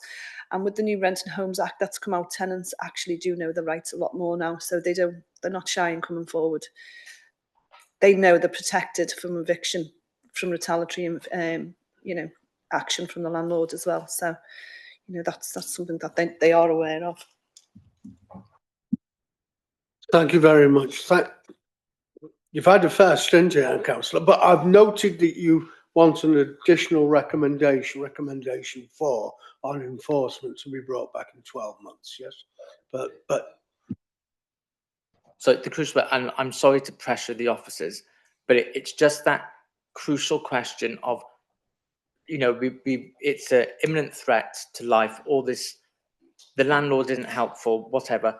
Do we have a duty? Will we make sure that person will have a bed that night? That's the answer that I'm looking for, is a yes or no or that. Thank you, Chair. Yes, it falls under the normal homeless prevention duty that housing communities manage. you've got the commitment that you want there, Councillor. All right, thank you. Councillor Sean Bibby. Thank you very much, Mr. Chairman. And I think just for further reassurance, and I'm sure my successor behind me would able to echo the same, is that if a property is unsuitable for human habitation and the tenants have to be moved, then the ordinary processes of how somebody presenting themselves as homeless, we would immediately procure those individuals accommodation, whether that be in a hotel, the same process that would happen if somebody was evicted, the same process if somebody's house was damaged or devastated by, you know, so clearly if the worst case scenario here was happened and an inspection would happen and that property was obviously not fit for people and not safe for people living, well, clearly this local authority would put a roof over those people's head as soon as possible. Just firstly, you know, wholeheartedly support this.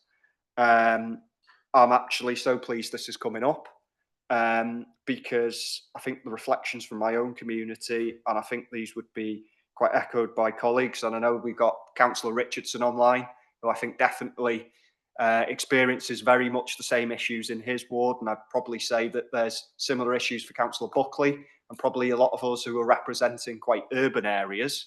You know, we have heard quite a lot of focus on, you know, planning issues that happen in, you know, as I call it, that sort of belt between Mold, Buckley, Harden, Broughton, Pennaford, you know, with planning issues. But again, there's other issues in other communities that are just as pressing. You know, I would say that the situation as I read it is prior to 2016, HMOs were under, 6 people were under permitted development rights. So they weren't required to have any form of planning permission. So that's a legacy. And also because the mandatory licensing system we currently have in place only covers, you know, the larger HMOs. So we've got quite a significant amount of these properties that's just simply, in many cases, not under our radar. And these are the properties that I imagine are causing a lot of the problems. Because I know in my community, you know, there's a lot that, you know, there's a bit of a grey area. Are they, aren't they? You know, fully support this, fully bringing the regulation in, bring in some sort of control onto this. I think Councillor Pearce made some very good points relating to planning. I know that the licensing system is different to the planning, but I think once we have a licensing system in place where we know where the HMOs are, it then builds with the planning defence, because we're then able to identify properties. Also, I think I would note in the fact that the interim planning guidance note on HMOs, which the consultation closes on Friday, also makes reference of the difficulty of the implementation of the threshold controls in planning, which would mean that if we have properties registered, we can then put the threshold controls in place. So finally, at last, there's some form of planning defence existing in our communities. You know, some of our communities that feel that the proliferation of many of these properties is causing, you know, a great deal of distress, a great deal of issues, and a great deal of problems. So by bringing the regulation, the professionalism, we're bringing some confidence into our communities that we've got a handle and a grip on this. You know, I've worked with landlords, and as Councillor Palmer said, there's a spectrum of landlords. I know some fantastic private sector landlords who I know if there's an issue with their property, I can pick up the phone and email them and they'll deal with the issue, and they'll in many cases go and speak to the neighbours. We know there's on the opposite end of the spectrum. I mean, again, the same could be said for tenants. But, you know, I wholeheartedly support this. This is a massive improvement and massive step forward. I've got total confidence in Marion and her team through the work that I'm doing, that they're going to be able to deliver this. And I think this is finally getting control of this issue, because this is very much a live issue in some of our communities that we represent. And I think finally we've got a very, very positive step forward. I think I'd formally like to move the recommendation once everyone's had the chance to speak, also just with the addition of the suggestions that have been made by Councillor Coggins-Cogan. Thank you, Councillor Bibby. I don't think that requires a response. Councillor Chris Bethel. Yes, thank you, Chair. I welcome the report and the proposal. It's something that's been lacking for some time. I think members have been asking that we go down this particular route. We know about the larger HMOs because they've been licensed for some time. It's the others that we are unaware of. And again, in the planning committee, when applications have come forward for HMOs, we've had anecdotal evidence from members saying there's a preponderance of these in our area and they're causing issues and problems. And the answer from planning is we simply don't know, because they haven't been registered in that particular sense. We know what the larger ones are. And again, we can't control it from that particular side of things if we simply don't know where they are on the ground. So this is going to be very beneficial. And of course, I do appreciate the fact that this will improve conditions for people living HMOs. And that's important and vital too. I do share some of the concerns about the consequences, unintended consequences, initially, particularly, and I think we found this really in terms of the improvements that have been made in tenant-landlord contracts already, you know, where people, landlords, many of them perhaps rogue landlords, or perhaps not, simply don't want to bother anymore and have backed out of the market. And I think that has caused intense problems for our own housing department and housing departments around the country. So I think some of that will happen, inevitably so, but in the long term, I think this is going to be very, very beneficial. In terms of the problems, why people object to application of HMOs, they relate to ASB, antisocial behaviour, noise particularly, that sort of thing, but also to rubbish, the way that rubbish is contained on the property, and also in terms of parking in certain locations. And, you know, Councillor Bibby is quite correct, there's been a preponderance of these, as far as we're made aware, along the coastal belt, as it were, Shotton, Conisky, Queensferry in particular. So I think this will certainly help us in terms of determining where these should be in future and where they are at the moment, and also improving those conditions. And I'm pleased to see here too that there are conditions in terms of containing the rubbish satisfactorily and making landlords responsible for that, that the tenants know exactly what to do and that they actually supervise that and ensure that that's being carried out. The other issue, of course, related to HMOs, are not very popular, as we know, and there are objections to them. But I think we have to bear in mind too that this is the track that we are now taking as a housing authority, where we'll be converting many of our larger properties and so on into smaller units to cater for the people on our own housing register. So in a sense, we've got a staked interest in this, haven't we, as a local authority as well. So I welcome the report, and thank you very much, Marion, and thank you, Sharon. Thank you very much, Councillor Biffy. I don't think there's a need for a response. Did you want to just come in quickly on that particular one, Mr. Councillor Pearce? Because I've got a list and I've really drawn a line under it, you know. But yeah, I noticed Councillor Bibby wishes to move the recommendations. I was just going to point out that recommendation 2 needs amending to take out paragraph 5.03 and replace with 1.14. Otherwise, we're approving a criteria that doesn't exist. Thank you, Chair. Observation. Thank you. Councillor Richard Lloyd. Yeah, thanks very much, Chair. Thank you. Yeah, this additional licensing scheme is well overdue, really, isn't it? I know in Gwynedd, I had property in Gwynedd, the students And over 10 years ago, this additional licence was brought in Gwynedd. And it was, at the time, I thought, oh, flipping heck, do I have to do all this? But yes, it was great. I had to have fire doors, different windows, certificates. And, it was very important for the safety. I mean, my house was fairly safe as what I thought, but it's added to it fire alarm systems and everything. And I think this additional licence will be very important to run alongside planning applications, for committee making decisions. I think it will help immensely on that. It's quite interesting to see that the statutory consultees, the majority agreed with it, and residents really, and except for the Landlords Association, they were the only ones that weren't happy with it. Wonder why that was. It's quite weird, but there you go. Yes, it's to now insist on fire risk assessments, gas safety certificates, electrical installation reports, fire alarms, and all that. It's got to be good for our residents, hasn't it? One question I've got is on the fees. I'm not sure whether I'm pretty good at maths. I thought I was anyway, but the fee is a 5-year fee, isn't it? Well, in the table on page 196, it says annually £783.34. That's not annually, is it? That's a 5-year fee. And when you look at the monthly fee, if that was the monthly fee, it would work out over 5 years. They would pay £3,916.80. Unless I'm reading it wrong, I don't think I am.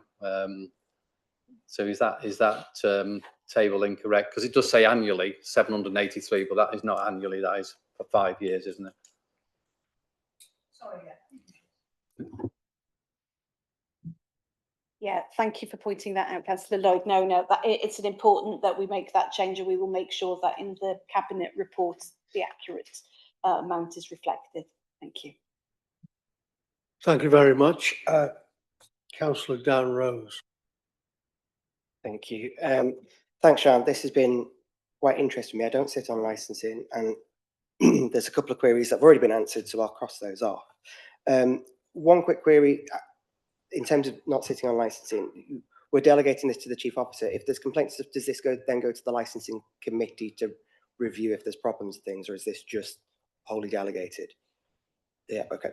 And then, is there a separate complaint system in terms of logging issues against that license? And how does this integrate with Rent Smart Wales' system in terms of their complaints, or is it completely separate? And then in terms of the risk factors, there's lots of risks there about the property. Is there risks about the landlord themselves if there's been previous convictions of issues, or if there's previous complaints registered on multiple levels? Does that get included in terms of renewal of the license? And then lastly, clarification for me, because you spotted my declaration at the beginning, that the description of a HMO is far wider than I'd initially thought it was. If a property has been converted to separate flats, but they're not owner occupied, that is then a HMO. Is that? So there's possibly more of these properties that even the landlord and tenants wouldn't consider a HMO. I'd never have considered mine a HMO, and I've been there 17 years. And I think that's something that is probably a bigger thing. But can we clarify, do we get a chance to get that data from Rent Smart Wales?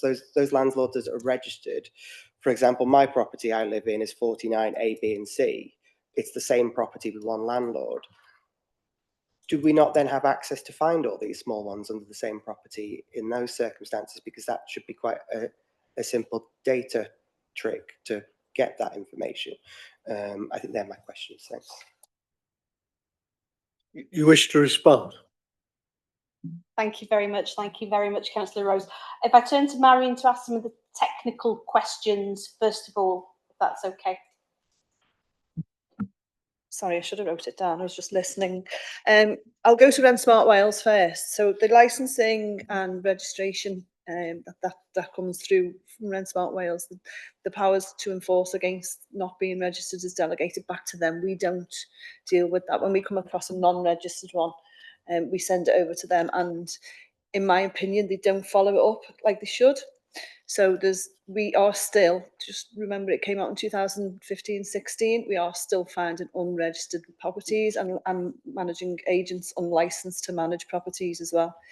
So, you know, we have better means of just using their data to find we get complaints constantly, planning get complaints as well, the police, you know, members and the tenants know where to come to us now. We just set up I don't know whether it's live on the system, a rogue landlord reporting tool that can go through our systems as well. So there's many ways to get information to us. With regards to the application from anyone who's got convictions and stuff like that, it's like on the licensing, it's a fit and proper test that they have to do as well. And just to bear in mind, I know a few people have mentioned this, so I'll just raise it. You know, the license, we don't have to give them a 5-year license. We can give them a 2-year license for the same price if we want to, if we think they're at risk. You know, obviously we'd have to justify that if we've got history of non-compliance and stuff as well. So we can just give them a shorter license, or we would consider a 5-year license, but then the actual inspection frequency would change. And we don't forget as well, because we'll get to know the tenant better as well. We'll have more to do with the property.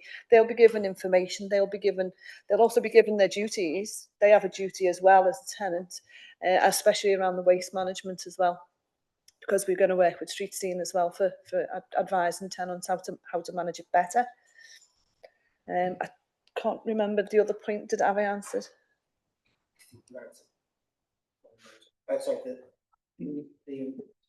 The link between Rent Smart Wales and ourselves. If someone complains to Rent Smart Wales, does that get passed?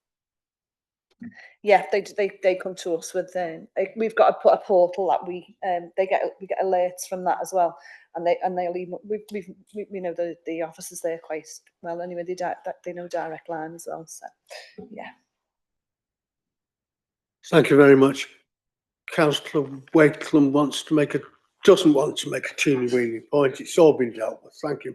So we move on to the recommendations, which, as Councillor Pearce has put, they've been moved by Councillor Bibby and I think seconded by Councillor Wakeland, but there is a need to amend recommendation 2. I will read them. Recommendation 1, to consider the outcomes of the public consultation with respect to additional HMO licensing in Flintshire. 2, to consider and endorse the commencement of additional HMO licensing for Flintshire by designating the area of Flintshire Council as being subject to additional licensing in relation to HMOs that meet the criteria. Should we just say relevant criteria? Are we happy with relevant criteria, as we haven't got the criteria? Is that right, Councillor Pearce? I think it's linked to the report, Chair. We had the wrong number in the report. We just simply changed the number. It's section 1.14. Sorry, the number is 1.14. Okay, as set out in the paragraph 1.14. Thank you very much. And the third recommendation, to support the delegation of the Chief Officer to issue licences to HMOs in accordance with the necessary legal requirements laid out in the Housing Act of 2004. There was a fourth recommendation that is it you, Councillor, who wanted a report on enforcement? Yes, Chair. I'm not sure if Margaret wrote it down. It was for 12 months after the start of the scheme, if we can have a monitoring update on compliance rates, enforcement outcomes, and rent impacts, if any. And I think Councillor Bibby very kindly seconded it. Okay, thank you. Well, those who've moved and seconded these recommendations happy to accept those en bloc? All those 4 recommendations en bloc. Okay, can I see those in favour, please? Are there any against? 1 against? No, just being naughty. Sorry. that's the question. Would the officers be able to bring back the cost of this evaluation so the committee were aware of what the financial implications of that suggestion? I'm not going against it, but I think when a committee makes a decision like that, then they should be aware of the costs that proposal's made, if that would be okay. Thank you for your observation. Are there any against? Are there any abstentions? Therefore, the recommendations are carried. Now, I think we'll have a comfort break. I think that's appropriate for 10 minutes. Well, let's say till 20 to 1, if that's all right. If that's convenient, yes?